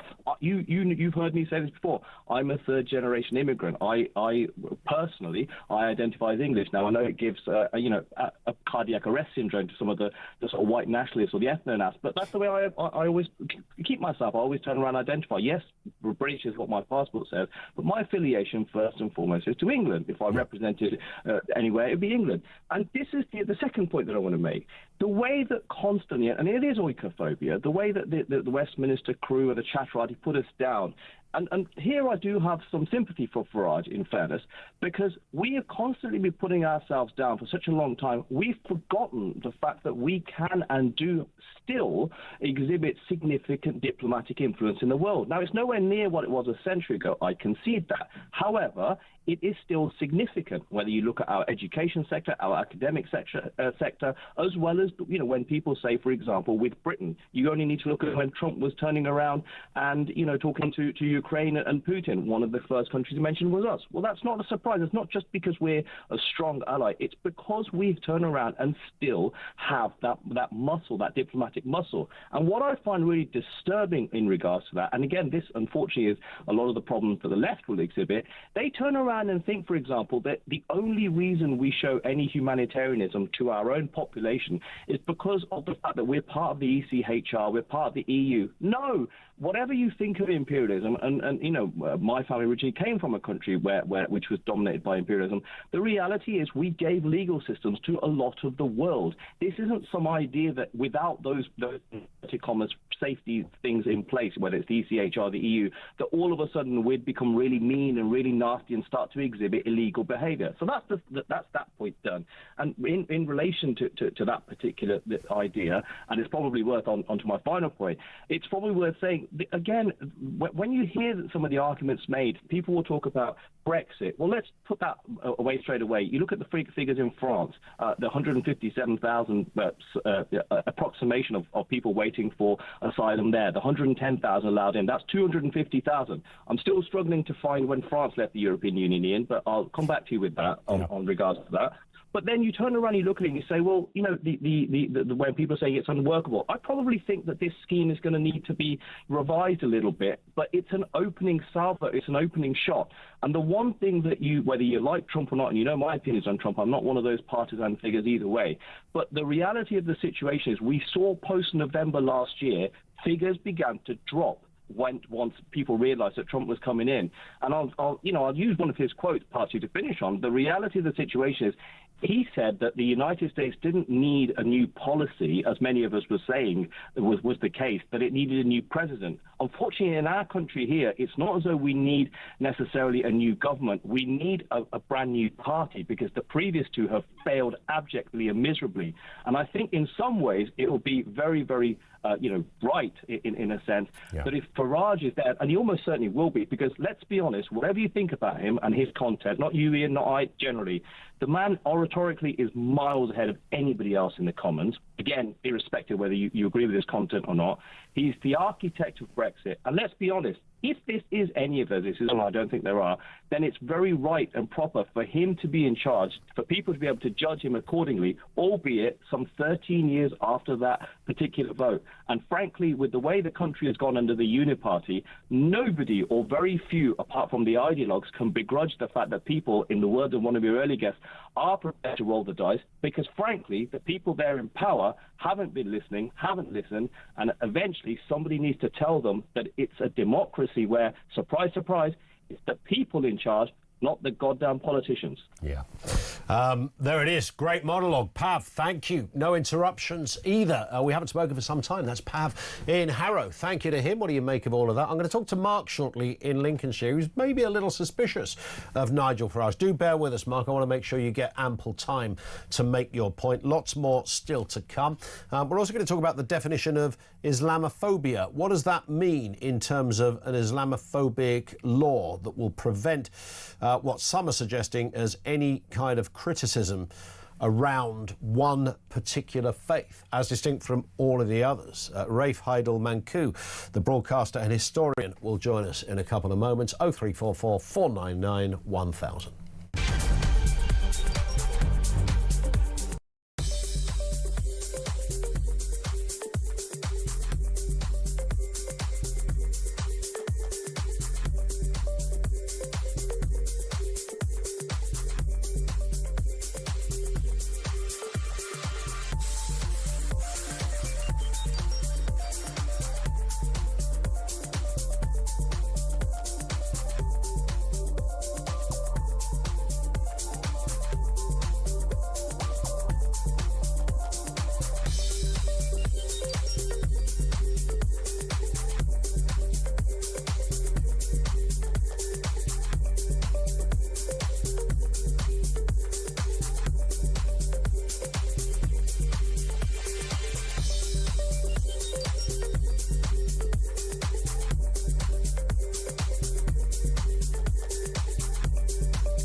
Across the UK, on DAB+, on your smart speaker, on your smart TV, and on your side. This is Talk. It is indeed Talk. 0344 499 1000. Liam says, we already cut a deal with the Taliban when we agreed to let them take control of Afghanistan, so we could run off and leave them to it. I guess there is that as well. I'm sure that's going to be an area of a lot of analysis as they move towards 2029. We're still 4 years, of course, away from an election. Now, Labour's plans to define Islamophobia has sparked warnings that it could spark social unrest. Deputy Prime Minister Angela Rayner wants a new legal description for unacceptable treatment of Muslims, but campaigners say it risks creating a backdoor blasphemy law and could have a chilling effect on free speech. Let's get a word on this from Rafe Heidel-Manku, of course, broadcaster, historian and fellow at the New Culture Forum. Always good to see you, Rafe. Thank you for coming on this one. It's kind of bubbled away in the background, this one. I think yes, it has had some debate and discussion. I wouldn't say it makes the main headlines on the news. It probably should do, however. Just explain what this proposal is, firstly. Yes, this is deeply worrying and chilling stuff. And if you watch the mainstream media, the legacy media, you won't actually find this discussed anywhere. It's only on great channels like Talk that we're having these conversations. Essentially, Angela Rayner and the Labour Party want to instill a new definition of Islamophobia across the public sector and wider. And this, of course, will essentially result in an Islamic blasphemy law by the back door. We did away with blasphemy laws in this country a while ago. We're going to have it reintroduced, perhaps, but it's going to apply only to one religion. Only one religion is above touching. And these discussions about defining Islamophobia are so critical, but they're being held in private. by a small coterie, a group led by Dominic Grieve, the former Tory, who many people will remember tried to thwart Brexit at every step of the process, along with 3 Muslims. They're the ones who are going to decide on the definition of Islamophobia. It looks like they're going to lean towards what's the all-party parliamentary group's definition, which is an extremely insidious definition. They define Islamophobia as being a form of racism that targets Muslimness and perceptions of Muslimness.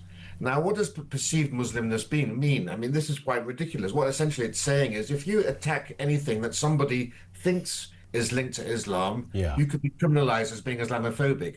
That could actually mean that we can't discuss polygamy or cousin marriage or child marriage or religiously sanctioned wife beating, even perhaps not being able to discuss the rape gangs. That's how insidious this is. It's coming at a time, of course, where we see in America and elsewhere great concern about the threats to free speech in this country. Britain is no longer, last month a report came out saying that Britain is no longer included in the top category of nations with the highest level of free speech.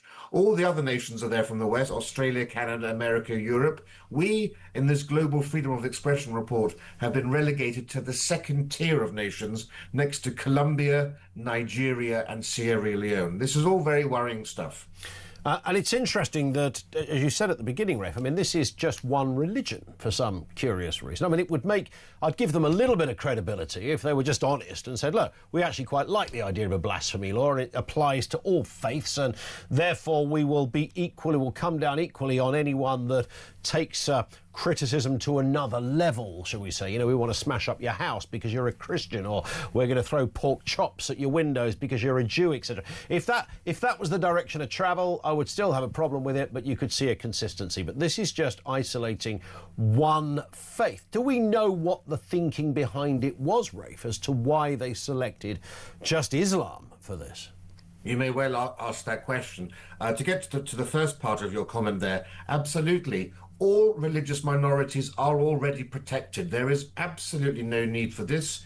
The 2010 Equality Act protects all religions, and there's the 2006 Racial and Religious Hatred Act, which makes it an offence to incite hatred against someone on the basis of their religion. But crucially, that act makes clear that that does not prohibit discussing or criticising the religion. It's one thing, you know, we should be talking about anti-Muslim hatred, which is a vile thing, just as bad as anti-Semitism. But no religion should be free from criticism. No ideology should be free from criticism. But that's 100%. What this is going to do.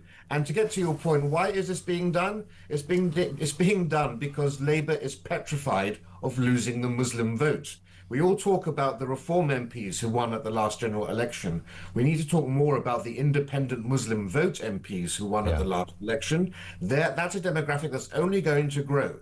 And the Labour Party is trying to essentially win back all those who are disaffected over things like Gaza and so forth. But also, in parts of the north of England, the Muslims are a critical mass. They don't need to have representation by the Labour Party anymore. So what the Labour Party is offering them, they're saying, look, there's no point in wasting your vote on independent MPs. They can't change things.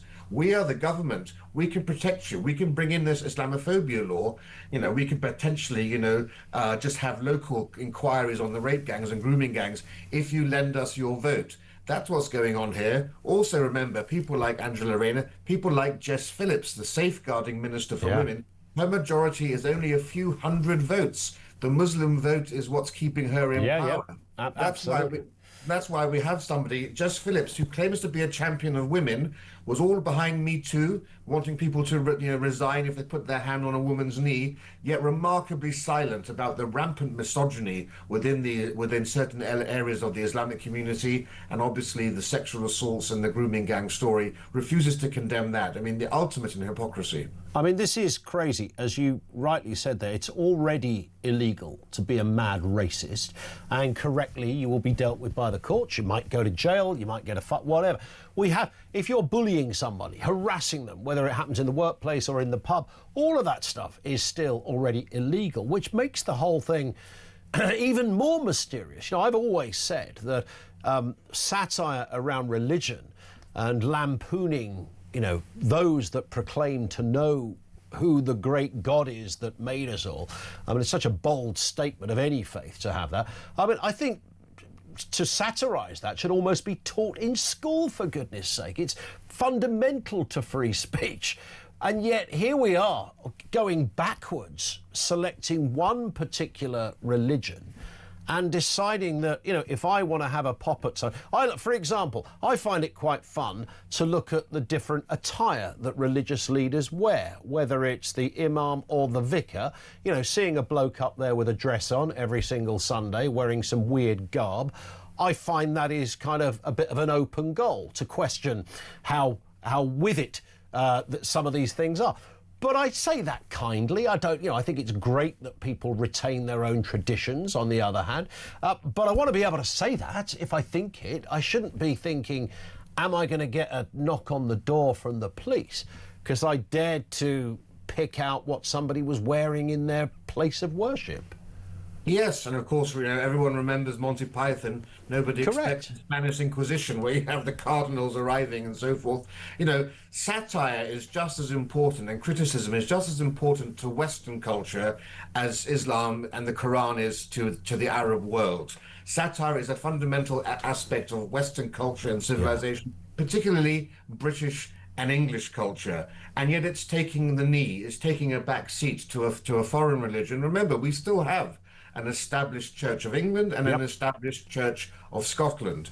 No religion, no ideology should be free from criticism. This is extremely worrying. We know from polling that if Angela Rayner goes through with this Islamophobia blasphemy law, Reform could end up with a 100-seat majority, because Reform would gain 1% in the polls and Labour would lose 3% in the polls. Right. This is according to a poll by JL Partners done last month. Yeah. So that could actually backfire terribly. Labour is trying to placate the Muslim vote, but it may end up alienating particularly its red wall. But what's so insidious here is this attempt to link Islamophobia to racism.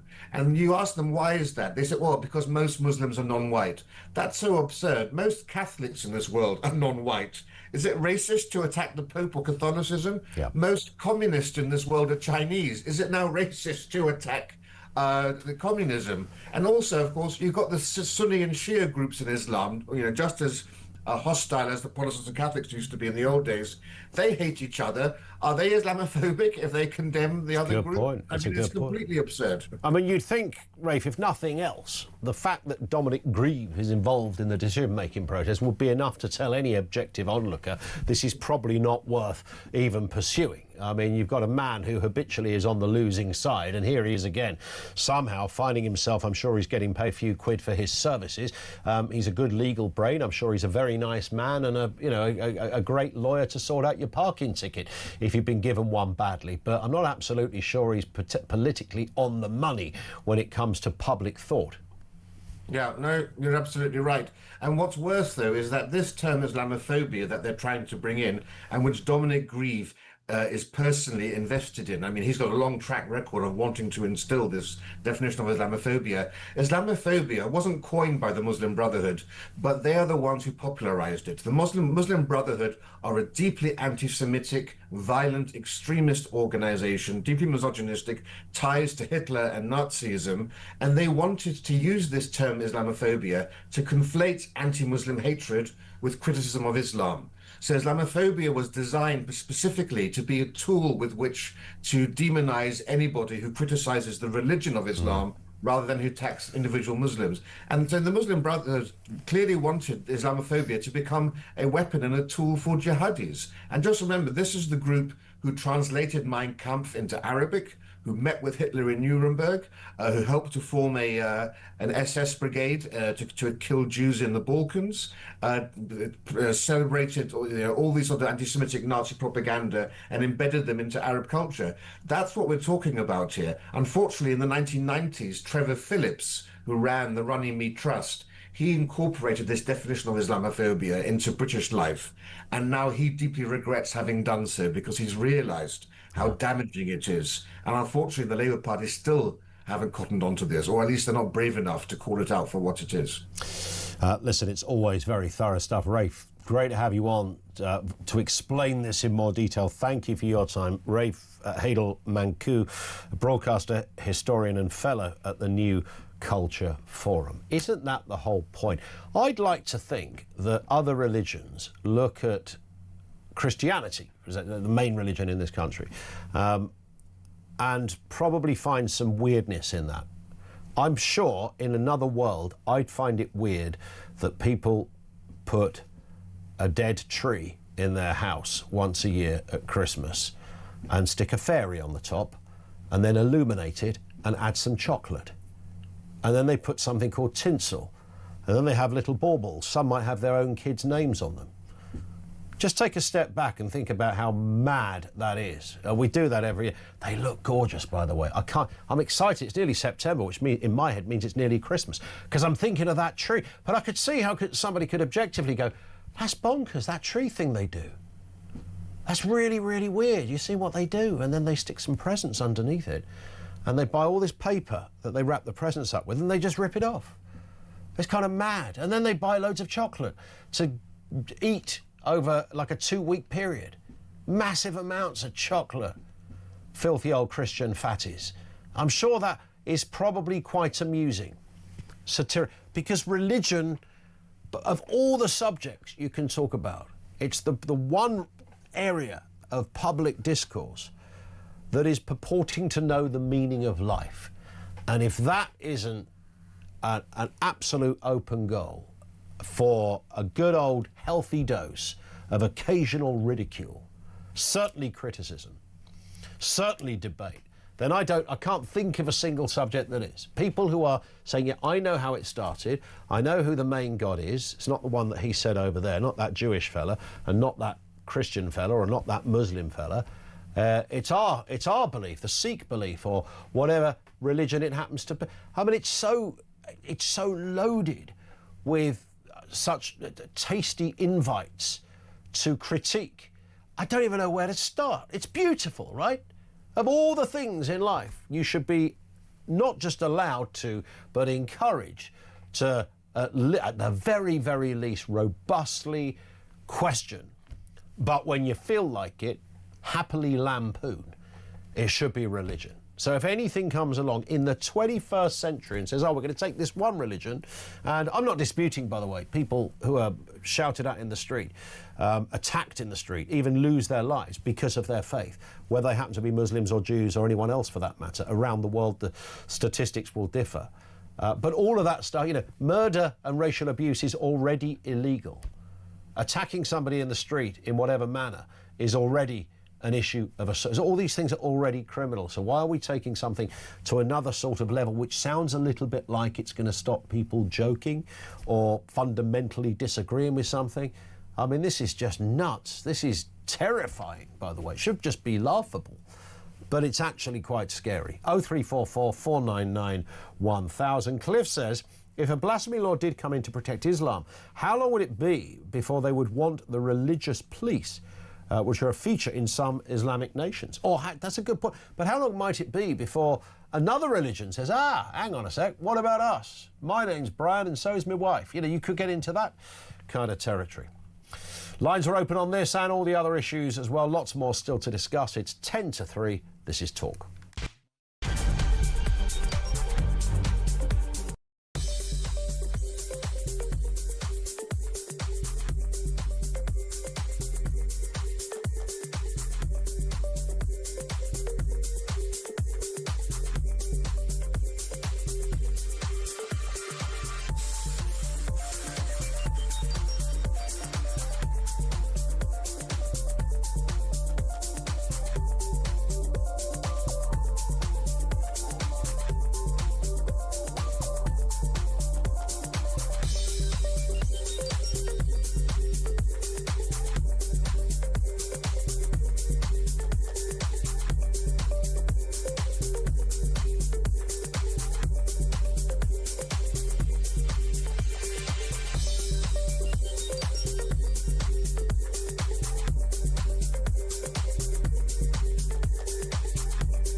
what is that saying about Britain to the rest of the world, to the global community? What is it saying about what our benchmark is? You know, we're almost saying we don't have high standards anymore for all students up and down the country. And I think it's got to go in tow with, you know, it's one thing scrapping the compulsory research, but if all you're doing is a white paper inquiry, some curriculum tweaks, not allowing schools to really dig deep, going all the way back to primary, all the way through to secondaries.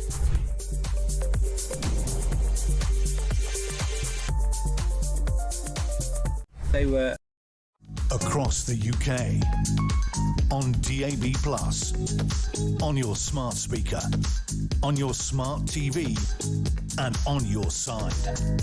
This is Talk. Brad says the Islamophobia law is a cynical attempt to buy off a razor-thin majority at the expense of the constitutional freedoms of all other religions and none. It is discriminatory, probably illegal, short-sighted, and a conflict of interest. Yeah, it certainly. I mean, if it looks like and sounds like, then it probably is. Brad, thank you for that. Let's go to Mark in Lincolnshire. Oh, before we do it, Mark, stay where you are. Don't disappear. Right with you. I've just remembered it's the Voice of Doom, day 19. We've almost set a record with this one. It's the mystery voice of a politician from years ago, by the way, so don't be thinking it's Ian Duncan Smith or anyone like that. Go back to the probably 60s, 70s for this one. Have a listen to the voice. I certainly have things to say. 87222, if you want to have a crack at it. There is no prize, but if you fancy it, have a listen again. I certainly have things to say. 87222. The usual rules apply. If we get a winner, we tell you the answer after the news. If we don't, it rolls over for day 20 tomorrow. One more time. I certainly have things to say. Any thoughts? We're going to have to start giving serious cluage, I think, this time tomorrow, maybe. One more listen. I certainly have things to say. There it is. Let's go to Mark in Lincolnshire, who I'm sure has things to say as well. Mark, good afternoon to you. Good afternoon, Ian. Hiya. Your Voice of Doom definitely is not me, I can confirm that. OK, I'm glad to hear that. That would have confused us all. Yeah, indeed. Yeah, Nigel Farage, good old Nigel. The wolf in sheep's clothing strikes back. He should make like a little film series or something. Be quite interesting. So you're not sold on what he's saying and doing? Not at all, Ian. He's done, for a start, he's done this before. He's gone back on his deportation policies 2-3 times now.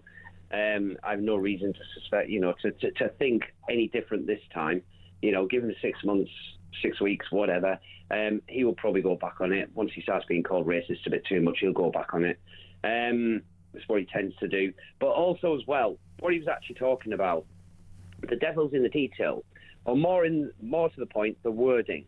If you actually listen to his words, this is exactly the same last time he talked about deportation anyway. It's the same kind of rhetoric that he has. And that is, there is nothing about what exists currently. It's always about, stopping illegal migrants coming into the country, removing visa overstayers, that kind of thing. And every bit of wording that he has is in reference to when he takes office. He never, ever specifically mentions in any way whatsoever that he's going to address the problem that already exists in this country, because that means tackling 1.5-2 million people minimum. And he doesn't want to touch that with a barge pole. So which problem are you talking about? Sorry? Which problem are you referring to? Illegal people in this country. OK, so you're saying he's not... Right, OK, I hear what you're saying. He's not talking about people who are already here illegally? Yeah. If you listen to his wording, everything he talks about, like I say, last time he talked about deportation when he had some conference or other, yeah, he had the same wording. It's always about when they're in office. If you actually listen to what he says... But what's he meant to say? Because he can only say when we're in office, can't he? Like any other politician. No, because what he should be saying, Ian, is we will deport anybody in this country who is an illegal citizen. We will go through, we will find you, we will deport you. Yeah, because the vast majority of them anyway are visa overstayers that are in the country. You obviously got the foreign criminals, which I presume he'll be getting rid of anyway, or maybe not, who knows. Obviously, the boat people, he's talking about mass deportation. Yeah. But if he's only going to deport the boat people that come over once he takes office, that's not mass deportations anyway, But it didn't... He was challenged on this morning because a reporter at the conference said, a year ago you said you couldn't do this, and he clarified that point. In fact, we might even... Can we hear that point? Are we in a position where we can have a listen? It's worth having a listen to this, Mark, because I mentioned it right at the very beginning when probably a good 12 months ago, Nigel Farage seemed to have a different opinion, as you're alluding to, Mark. He seemed to suggest that it was a political impossibility to do what you're suggesting, Mark. Let's have a listen to what he said this morning when he clarified. The political impossibility was deporting millions and millions of people, and that's where the argument had gone. We had a situation, a political difficulty within Reform UK. This does happen to parties. They do have difficulties and problems. We had a problem that one of our MPs, who's no longer an MP, was talking about deporting entire communities, including people who've been born here. And frankly, we found that unacceptable. And so I just did not want, I think you can quote me for another interview, to get dragged down the route of mass deportations at that stage. We have sorted out that political internal difficulty that we had, and since that time, the work has been done on a credible plan so that we can deport hundreds of thousands of people over the 5 years of a Reform government. So there you are, Mark. That was him explaining what you were concerned about. Essentially, that can't be done. Absolute garbage. For a start, he's obviously referencing Rupert Lowe. Correct. And, you know, Rupert, I have my own issues with Rupert anyway, for what he's doing with his, you know, this new thing that he's doing at the minute. Advance UK, is it? No, that's Ben Habib. Well, which one's Rupert? It's not a political party, is it? It's a Restore or something. Kind of. We'll find it in 2 seconds. It begins with an R anyway. It's not Reform. We know that. Like. Hey, well, yeah. Yeah. Restore Britain. That's it. Restore. There, I was right then. Restore. Yeah, you were right. Yeah, you know, that's a side issue. I can talk to you another day about that. With Nigel, the problem is, because Rupert was actually correct in what he's saying, because what Rupert was actually talking about, which Nigel's alluding to there, was all to do with the grooming gangs, where Rupert was actually referring to, if you've got an entire community that have known about you know, a series of offenders within their community and have not come forward, have not called them out, have not taken them to the police, etc., then they should not be in the country. But how would you ever... I mean, that's on paper, that sounds like, yeah, these are people who've got a warped mind and we don't want them in the country. How would you put that into action? Well, you just have to do it. If you were the government, you had a majority, you could make the laws, you could make the legislation to make that a possibility. And I don't have an issue with any leader wanting to do something like that, because I think that's right. Because if you've got people, whatever the situation, you know, so you see, this is always the problem, and this is the other issue with Nigel, isn't it, really, at the end of the day? He's an Islamic appeaser. He's like every other politician in Westminster. They do nothing but appease Islam for some weird reason. You think so? I mean, a lot of people would say Nigel Farage appeases Islam. Listen, Mark, we've literally hit the news. I have to stop there, but you've left a very dramatic point to dangle and for others to respond to. Is Nigel Farage an Islamic appeaser? Would you describe him like that? A bit of a crunching gear change. Here's the voice of doom. I certainly have things to say. If you think you know, answer hopefully coming next.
across the UK.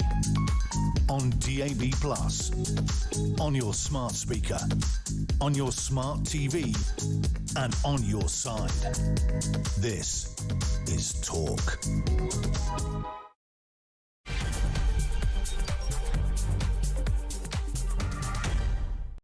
Coming up on 3 minutes after 3 o'clock, welcome back to the programme. What are we talking about here? Quite a lot. Busy old news agenda out there. Nigel Farage warning that Britain is being, quote, invaded by illegal migrants, calling it a threat to public order. He's unveiled Reform UK's plans for mass deportation. Some say it doesn't go far enough. Others say it's horrific, accusing France and the UK of colluding with criminals, Mr Farage says. Do you believe, with a straight face, that reform can make this plan work? We'll have more on that in a few moments.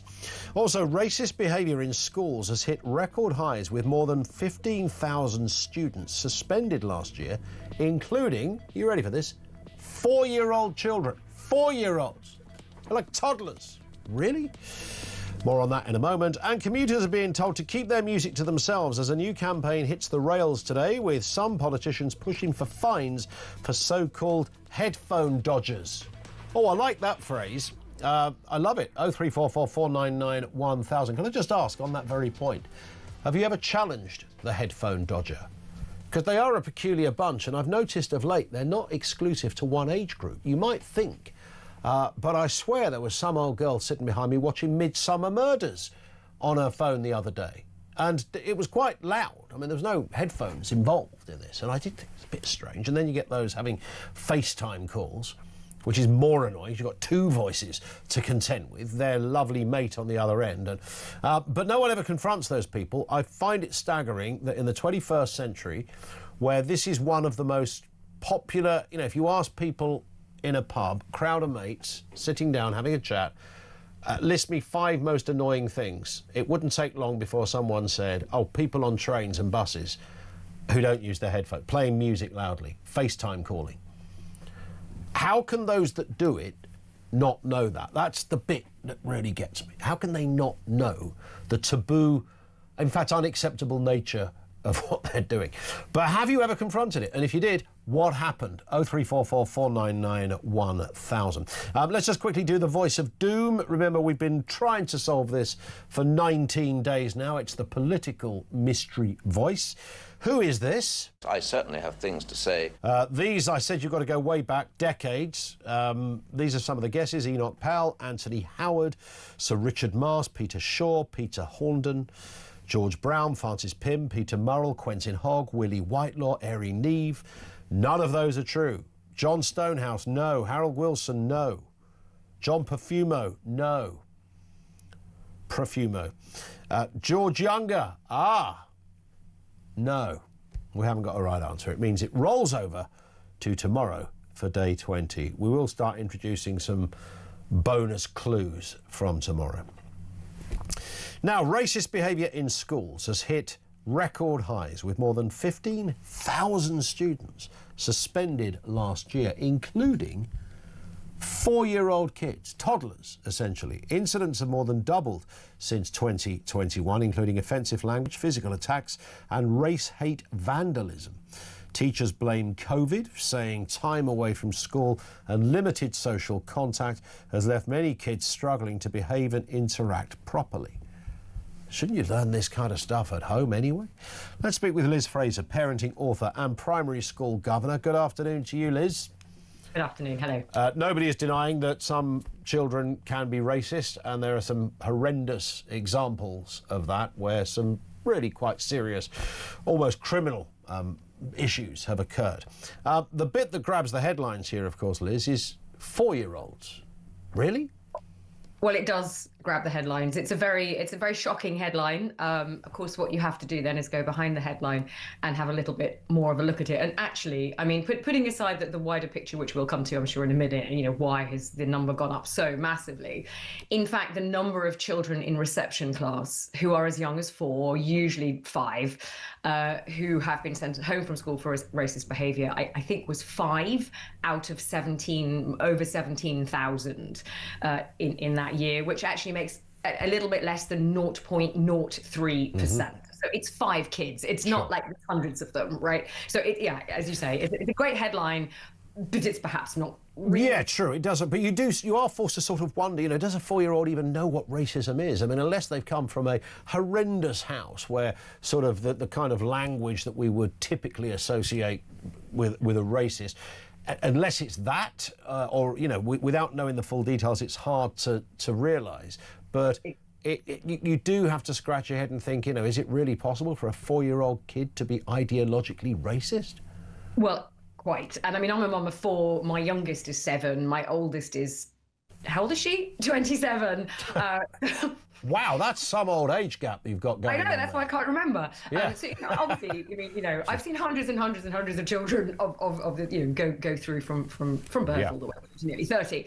And I would honestly say that I've met 0 who are inherently racist at the age of 4. So I would also say, though, that most schools do everything they can not to exclude a child, okay? So I would hope that the 5 instances where this happened, you know, everything else had been tried, you know, this wasn't a sort of a, right, you're going home. Yeah. And as you rightly say, you know, a child who might be thinking that way or behaving that way might come from a family where there are problems, perhaps, and if you send a child home from school, where are you sending them to? Yeah. And what environment are you sending them to? It's a very big step to take. What you said in your introduction there was so important about teachers mentioning COVID and a lack of sort of social interaction, though. And we do know that there is and it was interesting to me that the spike of this, you know, the largest number of children who are being excluded from school for racist type behaviour, I think was in year 10, it said. I think so. They're about 8 to 12, somewhere in that. It was in that age bracket. And if you think about how old those children were during lockdown, they were 4, 5, 6, 7. Very, very important years in learning to integrate. We know they have a lot of behavioural problems, learning problems. You know, it's not an excuse for that behaviour, but it's certainly a very important factor that we have to consider. Yeah, I'm just looking online. I know looking online isn't always the best place to gauge public opinion. There's always hysteria and hyperbole on all sides of an argument. Who'd have thought it, eh? But nonetheless, you do dip your toe in there every now and again and have a little look. There was a fairly common thread of suggestion that actually we are over describing, if that's the right way, of what racism is. If a child has used the N-word in class, then clearly you would suspend that child and you would have a very serious follow-up as to how this could happen. I was just going to say this, to compare that to the other example where a kid of 8 might have commented on their friend's hair because their hair culturally and racially is a different style. That could be something very innocent, but a teacher in today's world might look at that and go, oh my God, that's on the list. Yes, of things that I need to look out for. Yes. To exclude. Yeah, I mean, you know, let's not use the W word. I mean, this isn't wokeism, perhaps. This is, you know, this is a very difficult decision that needs to be made on a day-to-day basis in different schools in different parts of the country. But you're absolutely right. Although when you said clearly you would exclude a child for using, you know, the N-word, I don't know if that is a clearly, actually. Clearly, a conversation has to happen, and clearly this child needs to be spoken with, and perhaps the parents also need to be spoken with. It really is a last resort, sending a child home from school. I mean, suspend rather than exclude. Right, okay, yeah, suspend. We can use that in many different ways, I'm sure. True. But I mean, you know, a lot of head teachers listening to this will know that, you know, in the first instance, the first thing you need to do is make sure the child is in a safe environment, is in a good environment to have this conversation. Sending them home is generally pretty much the worst thing you can do in a situation like that, you know, unless they are a physical danger to other children. And even then, you know, the school is, in theory, a safe and protected environment full of responsible people. You know, that's where a good conversation can happen with the parents. But honestly, there'll be a lot of teachers listening to this, and I'm sure they will not want the take-home message for this to be, you know, teachers are just sending children home, you know, at the slightest sort of thing that comes under a list of racism. I'm sure they are not doing that, and they are taking action that they deem to be, this is the only appropriate action. But yeah, the wider picture is really fascinating. And, you know, why is this happening? Why are the numbers going up? What are the conversations that are not happening? And most definitely, the take-home message is not 4-year-olds are being sent home from school for racism. True. 15,000 students suspended, I guess, doesn't mean there's 15,000 racist students. I hope not. No. In fact, was it not 17,000 even, I think? I think it depends where you want to read the article. Back to social media again, right? I know, exactly. So maybe it was 30,000, who knows? By tomorrow it might be. No, but really, no, this it is odd to me, you know, when all of this conversation is so much more in normal parlance, you know, what are these statistics actually reflecting? Are they reflecting a change in behavior and attitude? Are they reflecting a change in, you know, rules and regulations, and this is the steps we have to take? Which for me is a much, well, it's not a more important issue, but it's certainly a big one to look at. I get it. Listen, Liz, great to have you on. I hope you're able to remember your eldest's birthday, despite not remembering their age. But listen, you probably just WhatsApped me already. Hi, it's me. Lovely to have you on with us, though, Liz. Thank you. Liz Fraser, parenting author and primary school governor, and a parent of 4 between the ages of 7 and, did you say 27 or 24? I think 7 and 27, yeah, that is a big gap, because you might think after, I think a lot of parents go, well, we've got 2, do we want to go through all that again? That's a whole other issue in terms of kids being rated. I'd love to know, I'd love to see the list of what the offences were. I would imagine it's wider than just a kind of white versus black issue. It's probably more nuanced than that. It might even go into that area we just talked about, Islamophobia, in the last. That could well be an issue on this. It could be a kid even asking another kid about the colour of their skin. Why is your skin colour different to mine? It could be religious-based, again, across all sorts of... 15,000 suspended. I can understand why a school might, on that day, if they've had a horrific incident, say to a kid, right, the parent's got to come up, take the child out of school for the rest of the afternoon. But I do agree with Liz that I don't think we want to be suspending or excluding kids for permanency if this is about a kid just needing a dose of education rather than anything else. Let's go back to your calls and comments. Barry says the fact that Islam is going to get specific protection in law, unlike other religions, will just stoke the fire of rage in the British population. In fact, Debbie makes a point, which is not unconnected to that. Never mind Islamophobia law, I think we need desperately a British phobia law. Yeah, you could be right on that one. Let's go to Ali in Stamford. Back to Nigel Farage. Ali, good afternoon to you. Hi, Ian. Lovely to speak to you. I'm a bit nervous, so do... It's all right. You're sounding totally fine already. Bless you. Ian, I watched the conference with Nigel, and I thought it was like really uplifting and positive. I just said to like the chap that I've just rang into one of your lovely chaps, we've got 4 years, Ian, to wait. We've got 4 years. I mean, I'm not being funny. Do you know what? 4 years, there could be another 10 million in. And do you know, if I was Nige, do you know what I'd do if I was Nige? I'd get a suitcase and I'd say, I'm not doing it. Well, one of the mountain to climb. I mean, one of the points. I wouldn't do it. Yeah, one of the points, Ali, that I made earlier was there is a problem that reform might inadvertently create a bigger problem, because there could be an acceleration in people coming here before the next election. I agree. Like they're going to cram in quick before... Yeah, before Nigel comes in, because he's going to stop it all. So you could find accelerated numbers.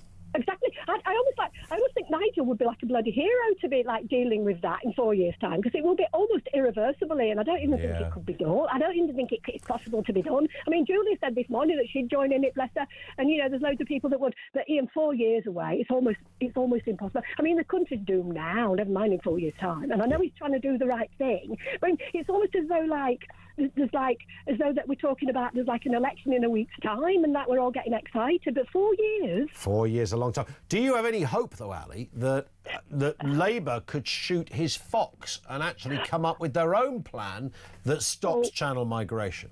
Oh no, Ian, that's all I'm going to say. No. Oh, absolutely no. Absolutely. They've not got the country's best interest at heart, and we know that. They haven't. Absolutely no way. I mean, they're just flooding our country, legal and illegal immigrants. It's just such a show. I don't know why they're doing it to us. Why are they doing it to us? Well, why are they doing this to our beautiful country, Ian? I know. Listen, Ali, you speak with clear passion on this, and I thank you for your call. That's Ali. You didn't need to be nervous, Ali, because it was a stonking performance on your part. Ali in Stamford. Back to that issue of people playing loud music on trains. What were they called? Headphone dodgers.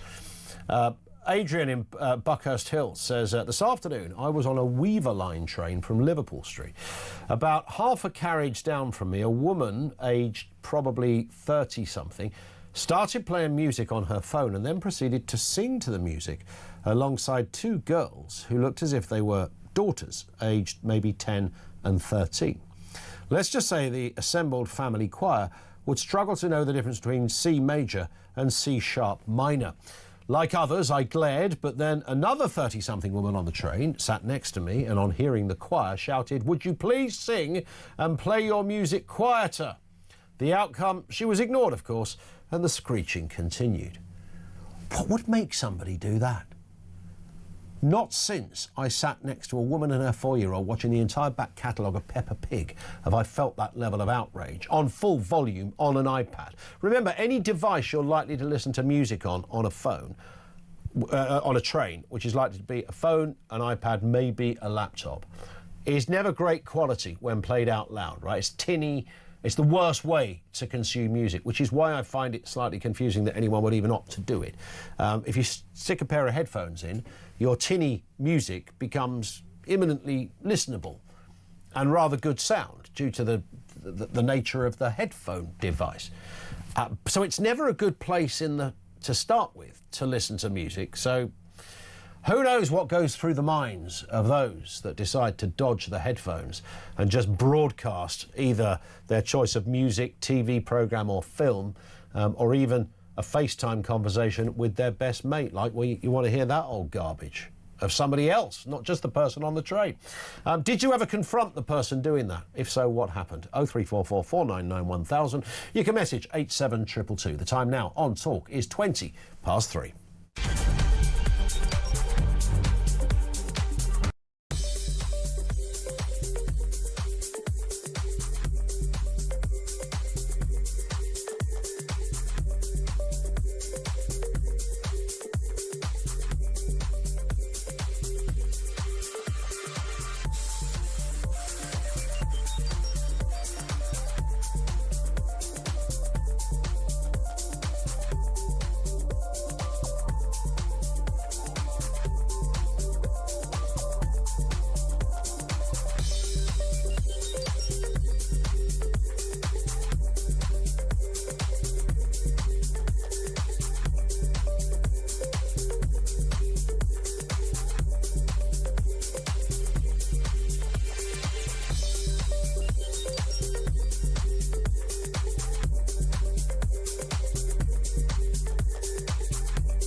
On the any medical professionals calling upon their hospitals to stop using medicine which benefits their patients for ideological reasons have got to be animated by something other than common sense, other than human decency. And look, if they're seeking to expunge all of Israeli products from the health service, that's a big job. Israel invented the stent, for example, which is a life-saving heart operation, a bit of equipment. Yeah, my daughter's stents, they helped him. He had a heart attack, he had stents put in. I'm sure many of our viewers and listeners have the same thing. I mean, exactly. There are huge contributions.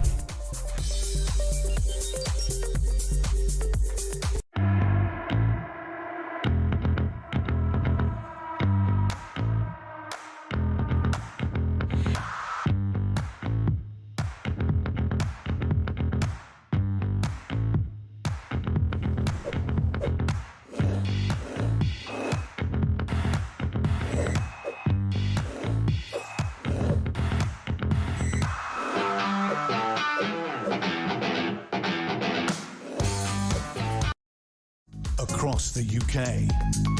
On DAB+, on your smart speaker, on your smart TV, and on your side.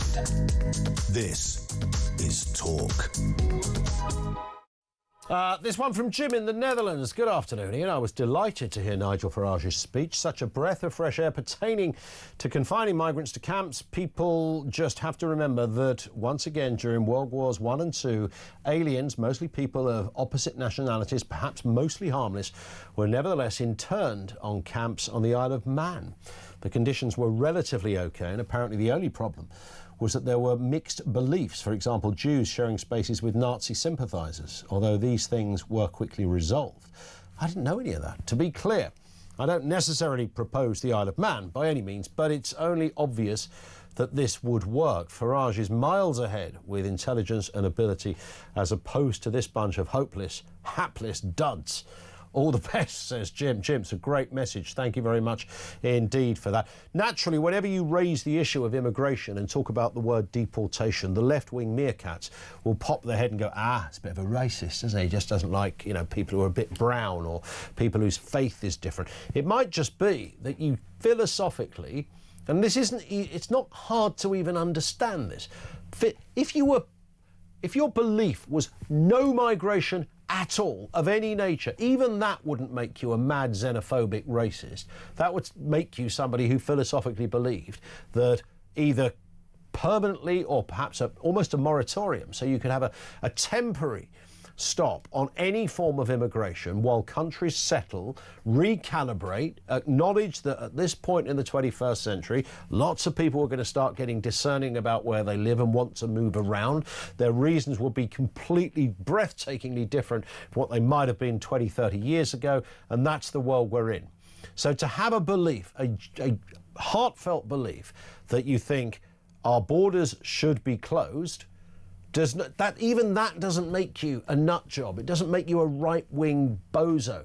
It might just mean that you absolutely ideologically believe that civilized countries will function more efficiently, better, and ultimately happier than if you had additional immigration. You might come at it just solely from a monetary perspective. The finances don't work. They just don't work. Ray is in Colchester. Ray, what have you got for us? Good afternoon to you. I mean, listen, isn't it amazing? So, once again, the left and all of the establishment screaming, oh my God, we can't do this. Yeah. This thing is absolutely terrible.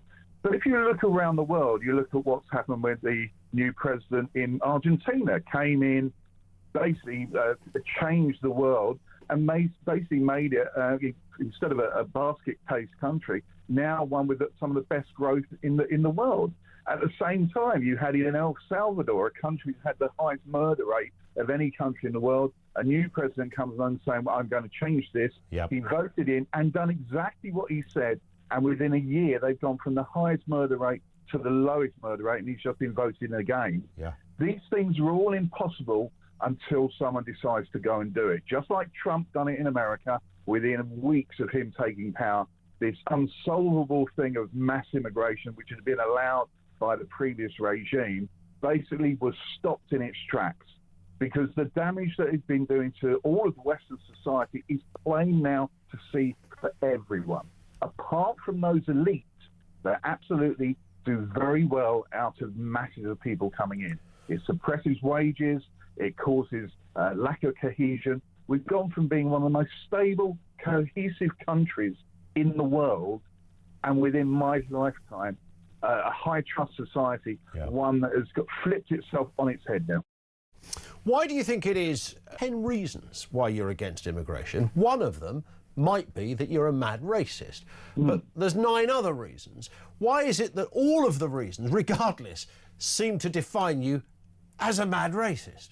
Well, that's the whole point, isn't it? Because we live in a world where basically the left certainly see themselves as good. Therefore, if they are good, if you're against it, you're automatically bad. And if you're bad, anything you say is going to be every ism that you wish to chuck 100%. Successfully for many years. And even if, I said a second ago, if you came at this solely from an economic perspective and said, look, we're spending £7 billion a year And that's just this part of the immigration issue. There's loads of others, overstayers on visas, that kind of thing. But this particular £7 billion, that doesn't include services utilised on things like the NHS. That alone should be a fairly seductive and reasonable argument, right?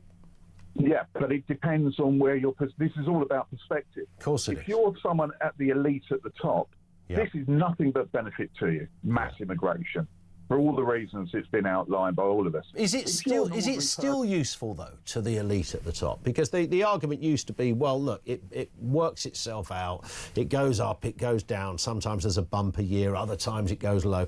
But ultimately, we use low-skilled workers because, if the truth be known, low-skilled workers make the economy tick rather nicely at the bottom, and we need them. But I don't think that argument is... I'm sure there was a point where there was a validity in that argument. That argument was a valid argument up until really 97 when Blair came in and opened the floodgates. I mean, and the Tories were no different. I'll give you an absolute example. When our good friend Boris, I'll get Brexit done, came in, and one of the first things he done, although told, definitely we're going to get Brexit done to reduce immigration, one of the things he done was hand out thousands of immigration for people to come in for students. Around about 15 to 20,000 of them.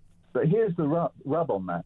Part of that was that you could bring in, there was another 60,000 given out for their extended family, not just their wives, not just their children, but their grandchildren. So basically you had grandparents and everything. None of those are economically active.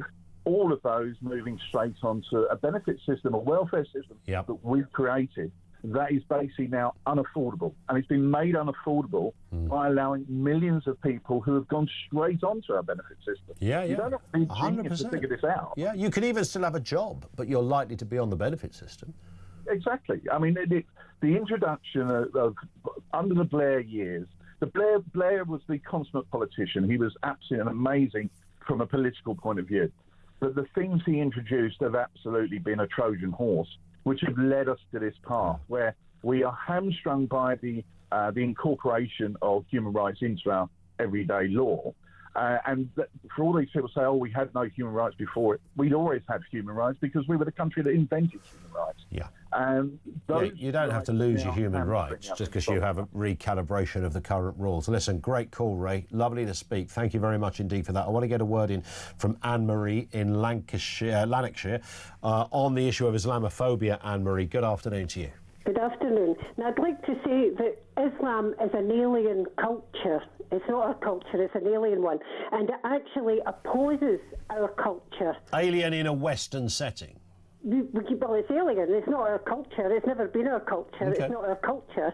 It's alien to our culture, and it opposes our culture.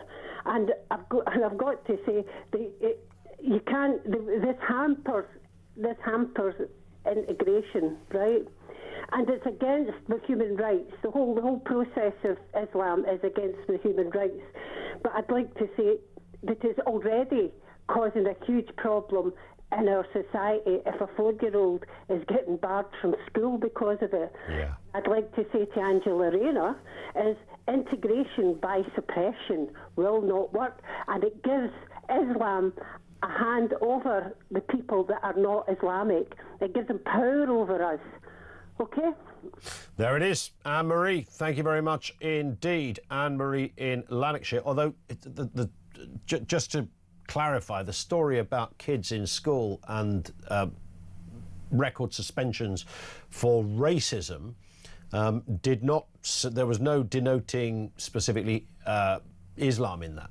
In fact, the detail was sketchy as to what offence a kid might have committed if it was an offence at all. On this very point, one here, my daughter had an issue with her friend when she was 6, and the school dealt with the child in a proper way by giving extra learning about different people to the girl. It started by daughter's friend saying to my daughter, I don't want to be your friend because your skin colour is different to mine. Fast forward, the school did a good job, and my daughter and her friend, they're now 9, now FaceTime each other each day. There you go, job done, resolution solved. And a child probably, kids are weird, and, until you have your own, you don't ever really know how bloody weird they are when it comes to interaction and the kind of things they will say to each other. And mostly it won't be of this kind of nature, but they just say, they say some horrible stuff without even realising it's horrible stuff. It sort of slightly goes with the territory. I know it's child dependent or parent dependent sometimes, but yeah, kids are not always tactful, and they find all sorts of, I don't want to play with you because you played with him, or I don't want to play with you because you wear trainers that, you know, aren't as good as mine. I mean, it's bonkers stuff, right? Trying to rationalise the mind of any human being under 10 is something that requires a sort of PhD in something or other. 0344 499 1000, 3:30, this is Talk.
Across the UK, on DAB+, on your smart speaker, on your smart TV, and on your side.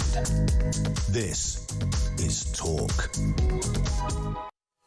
It is Talk, one in from No Name Given on this. Basically, my point is the schools should help kids understand and help to see a different angle instead of sweeping under the carpet and sending kids straight home. And I do wonder, I know our previous guest, Liz, said, you know, it's not the time to play the W card, the woke card. But whilst you want racism to be absolutely treated seriously, particularly among kids, because, you know, you want kids to be educated and to understand fully the implications of something they might have done which was, you know, not particularly clever. I do wonder whether the bar, I'm being very careful how I say this, because I don't want there to be any level of acceptability, but I do want there to be a level of understanding. And if you comment on someone's religion, or you comment even on someone's hair, just comment, not insult, just comment, are they the kind of things that are being hoovered into this statistic that 17,000 kids were suspended last year because of racism? Is that really racism?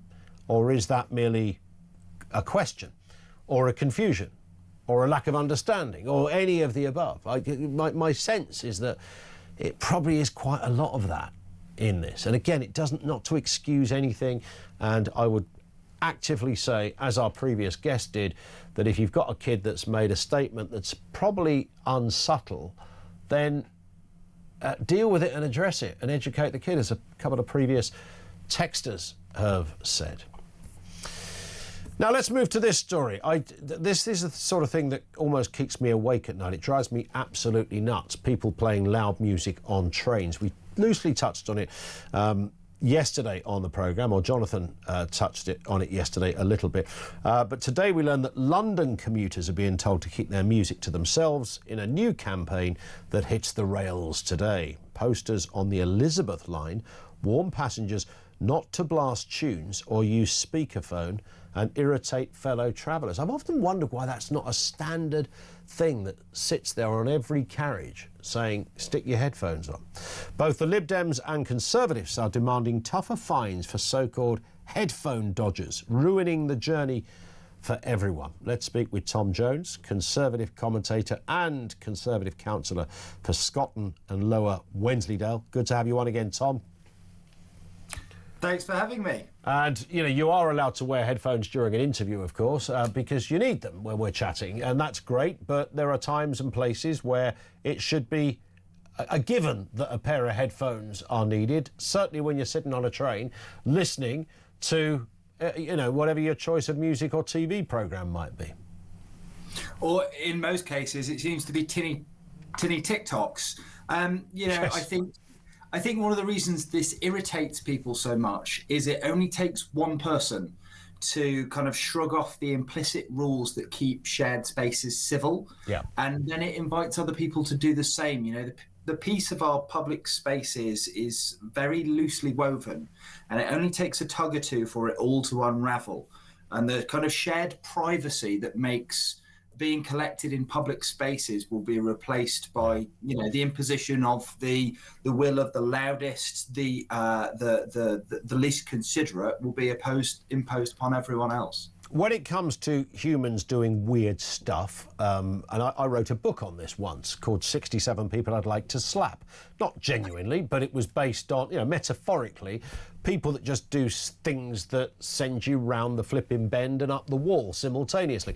You do wonder where these people were when the memo went out. I mean, everybody knows, I said this earlier, Tom, that if you said to a group of mates in the pub, name 5 things that really annoy you in life, it wouldn't take long before someone said, oh, somebody playing music or TikTok videos loud on their phone. That would be right up there. So who are the people that didn't see the memo? So there's been actually no polling about what this is. I personally think it's a confluence of factors. I think COVID has really warped young people's understanding of privacy, because they have spent less time in public spaces, more time in private spaces thanks to lockdown. I think it's partially the result of an aging society. I think, you know, people who getting older maybe would have listened to it, you know, just quite quietly, are now having to listen to it a little bit louder because they're getting older. Also, people not understanding tech, and I think there is probably a demographic issue here with a larger percentage of people from outside the West who don't share our kind of Western privacy norms. It could be that, but even the things of people speaking on the telephone. I'm going to get on a train in about half an hour's time, and there'll be one person on that carriage having a conversation on a phone, not a FaceTime. That's a whole other level of annoyance, but at the kind of volume they would speak if they were at home on their own. Now, I always think that there's a point, you know, if I'm in the supermarket, for example, where it's far more spacious and my phone goes, mostly I won't answer it, but if I do answer it, I'm straight away in whisper mode. You know, I'm also almost diving behind the broccoli so that nobody's going to hear me. Why would I want to be articulating 50% of a phone conversation in a public place? And yet some of these people in a crowded train will happily sit there and talk about the deal they've done that day, or, you know, why Pam, the sales rep, has quit, and have very loud and often quite animated conversations. These aren't all kids. These are full-blown adults like you and I. And yet, for some reason, again, they also didn't get the memo. I know, it's absolutely crazy. It's a bizarre phenomenon. It's affecting a lot more of us now. Some recent Savanta polling said that I think 40% of train and bus passengers say they've encountered others playing loud music, either frequently or occasionally. So it is a creeping social phenomenon. And so I think this week the Lib Dems and the Conservatives have both said, let's have £1,000 on-the-spot fines for these people, which I think is a good idea, apart from it's missing a nought. That's absolutely right. Or in some cases, it might be missing 3 noughts. But yeah, I think you're onto something there. Listen, great to have you on with us, Tom. Appreciate your time. Tom Jones, Conservative commentator and councillor for Scotland and Lower Wensleydale. I mean, there are other ones on this that people... I mean, very few things will match the total level of patience testing that I was put through probably about a month ago, I think I forgot to mention it to the guys at work, that a fella on a train who decided to indulge in an entire packet of honey-coated almonds. And he did this with such aplomb. There was a point when I thought, can I turn this into something that I'm impressed with? Is he secretly auditioning? Is there some kind of, I don't know, like sort of in the YouTube vein, a competition somewhere? You know, that whole, you know, eat as many pies as you can or as many hot dogs as you can. Is there a contest to eat as loudly and as offensively as you can? And maybe this bloke is just auditioning for it and seeing, you know, how far he can push it. But I quickly concluded that no, he was a moron and he was rude, and most confusingly, he was absolutely oblivious, completely oblivious to the sound that he was making as he sat there publicly masticating on a train, all right, on a train in front of, I don't know what, 200 people. It was so loud, it was ridiculous. And I thought, isn't it funny they haven't got an app that's got a decibel kind of reading on it? There probably is one somewhere, where I could have registered this chomping half-wit as he munched his way through, I don't know how many of these honey-coated almonds. I was looking, he was looking down, he was reading something at the same time as he went through. It was like he was chewing a flipping fence post. It was like somebody had rewired his jaw up the wrong way and thrown a bucket of slime into his gob just to add to the noise as he chomped and sucked and chewed. It was outrageous. Anyway, followed him home, found out where he lived, set fire to his house. No, of course I didn't do that. But the temptation to want to say something, of course I didn't, because it's quite difficult, isn't it, to go, mate, you're eating like a flipping pig. Can you stop it? I would have taken him making a very loud phone call over the noise of the aforementioned honey-coated almonds. There are other nuts, of course, I'm sure, that are perhaps equally as loud when chomped in a public space. Let's go to Matt in Cheshire, not on the issue of honey-coated almonds, Matt, but on the issue of today's reform announcement. Good afternoon. Good afternoon, Ian. And therein lies the difference between London and the rest of the country. I think most people would have probably said, come on, mate, give it a rest, don't be so disgusting. Yeah, that's quite possible. Maybe Londoners or those that travel in and around London are so used to a disproportionate amount of weirdness that everyone's become kind of almost immune to it or immune to saying anything about it. I mean, from what I haven't been for 20 years, but from last time I went, I just thought, I don't like this anymore. I was only working there. And from what I'm hearing now, people just stay in like a New York subway type mentality, don't they? Yeah, it's a funny old place, London. I mean, it's got obviously its beauty and its history, and there are, you know, some incredible moments to it. But yeah, I can see the problem. And I think commuter time is particularly, the people that I'm on a train with aren't Londoners. You know, they're all people going as far as Hastings or Ramsgate. You know, they are people that live miles out of London, but they've clearly perhaps all signed up unwittingly to the same code of conduct, and that is, if somebody is really annoying, don't say anything. Get back up north, Ian, where you were born. Yeah, this wouldn't happen in Scunthorpe, would it? That's what your dad would tell you. He would, yeah. You see, in Grimsby, where he was born, they would have had something to say about it. Of course they would, yeah. What have you got for us, Matt? I was watching the press conference earlier, and for months people have been saying, oh, is Farage committed? Does he mean what he says? To the point where I'm even beginning to doubt him myself. And I watched that today. I think it was the best press conference / presentation policy announcement I've seen in my lifetime. Okay. They were both ready for any question. They debunked everything. They seemed determined. They seemed prepared to show everybody that they were determined. So I'm highly encouraged. And I'm Reform were going to win the next election anyway, but if people see that, I can see a Trump-style annihilation / landslide. Yeah. I was thinking about this yesterday. Where I live, there's a couple of flags gone up, you know, on lampposts and a sort of motorway or an A road gantry thing.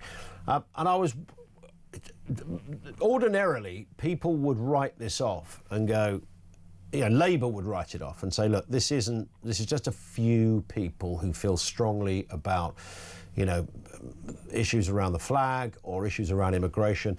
They're not serious numbers. Blair would have said they're not serious numbers, so we'll let people have their protest, let them have their big day out in September. It doesn't mean anything.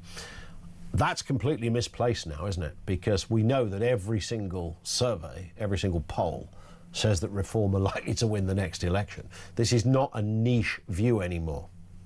No, this is it's almost like the MAGA movement now. It's like we're getting our own sort of identity back. People are starting to write. Even people on the left, I think, are thinking, you know, I've had enough of this now. Yeah.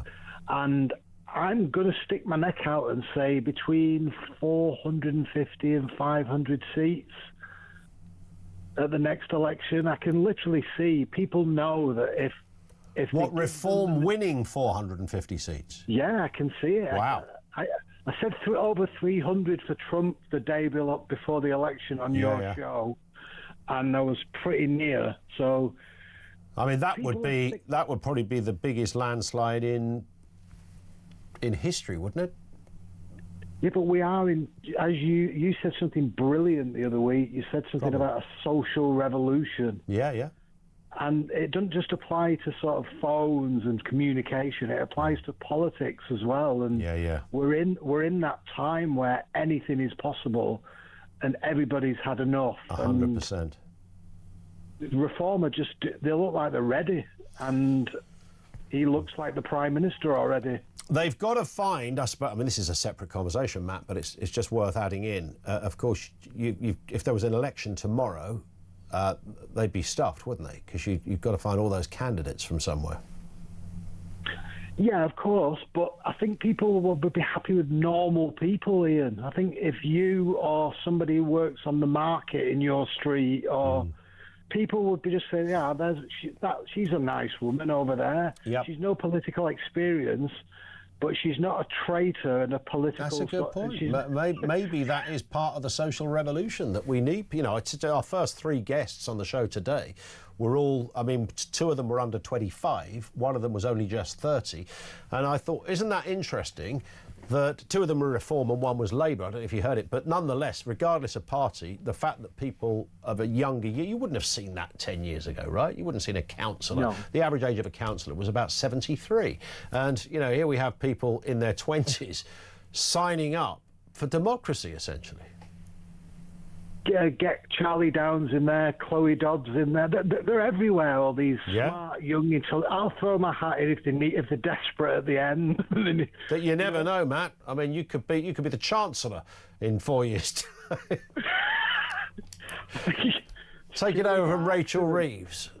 I know how to work a calculator, Ian. I think it's more than I sense Boomerang Rach knows, so we will see.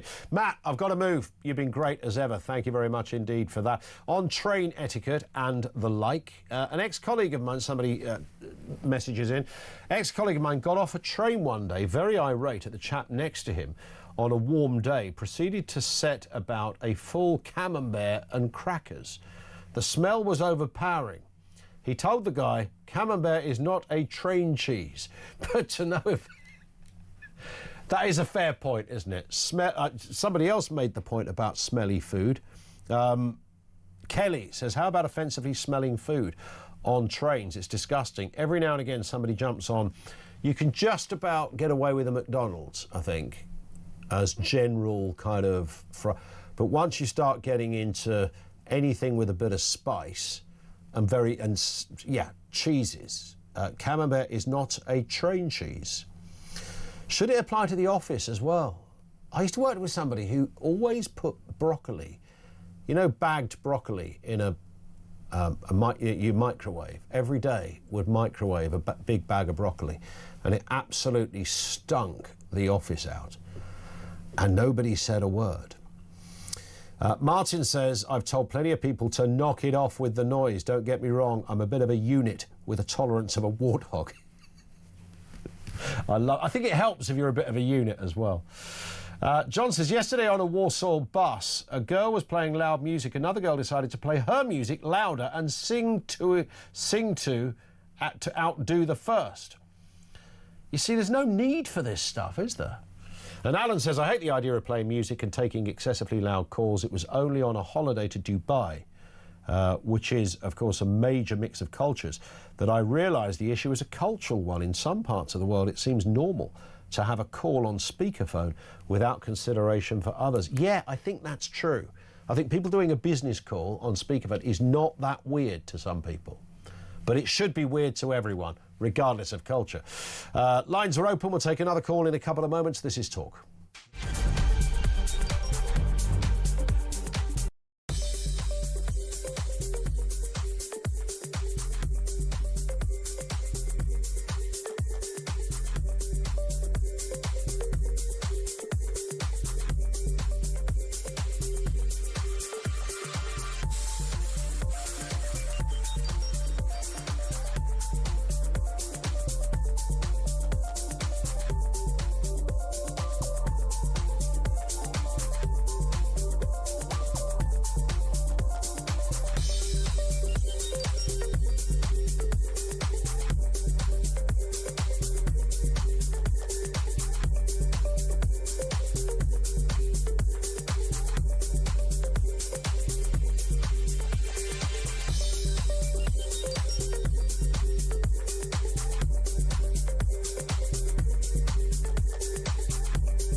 They were opened on the Conservatives' watch, you will remember, but it hasn't worked as a policy, and it has created these flashpoints. But I think it has to be done in a ordered way, and I think it needs to be done in sequence. And if you're going to do it over 4 years, it has to be done properly. And I know it looks bad. I know people are angry at saying what the heck is going on when you're saying one thing, but it looks like you're doing something else. But it has to be done in a proper, organised way, because that's how governments have to work. But by the end of that 4 years... They also have to abide by the rule of law.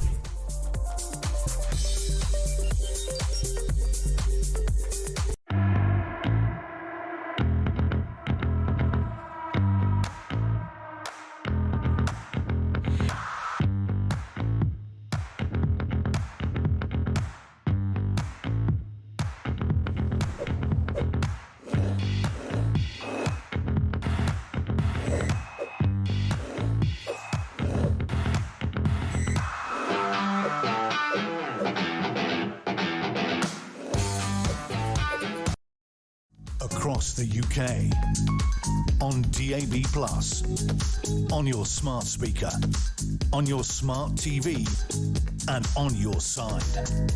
This is Talk. We'll be speaking to Jeremy Kyle shortly, find out what's going on his show. Before that, this is Phil in Hull. What have you got for us, Phil? Good afternoon. Good afternoon, great show. Thank you. I've just put the vase back together again that I broke when Sebastian was on earlier. It's just another Labour poodle who trots out the same rubbish all the time. Yeah. The fact is, Farage has said what he's going to do. People keep saying, what are you going to do? What are your policies? So he's outlined the policy that's going to do. He can't implement it tomorrow like the lad from Lincolnshire wanted, because he's not in government. No. But all he can say is what Trump said. If I get in, I will do that. Correct. And if you don't like it, don't vote for me. Yeah. If you don't like it, vote for me. Fair point. But then we'll come up about Afghanistan. That's their favourite. How can you send people back to Afghanistan? Germany's going to do it. Yeah. Germany's doing it. And that other cesspool of Europe, Sweden, saying no one can come in. We're finished. Outrageous. How dare they? How dare they protect their own borders? And then Mr. Trump sending 250 people to the accommodation that we paid for. Yeah. And then we've got the grown-ups back in the room, as he kept saying, let the grown-ups back. We've got a deal with France, another deal with France, with Starmer's Cuddle Bunny, that involves us potentially sending people to France that they have got to accept or not, in return for them sending us people which we have no say over. Yeah, it's an amazing system, isn't it? And we're paying for the privilege of allowing them to choose who comes to this country. And all this about people going back to countries of execution and torture, if you were worried about that seriously and you thought it might happen here, you'd stay in France. You'd stay in France or Belgium or wherever. If he says, I'm sending you back to these countries, if you were that frightened, then what would you do? What would you do? On that point, Phil, I have to move. You've been great. Thank you very much indeed. Jeremy Kyle is always great. Can I tell them what you said, Joe? No, don't. How are you? I'm your all right. producer, Adam, said go in with loud music playing, to which Finn went, he doesn't know how to work his phone, and I don't, so that was it. Do you not play music on a train, Jezza? No, but I will tell you a great thing that I heard once on a train, and it was a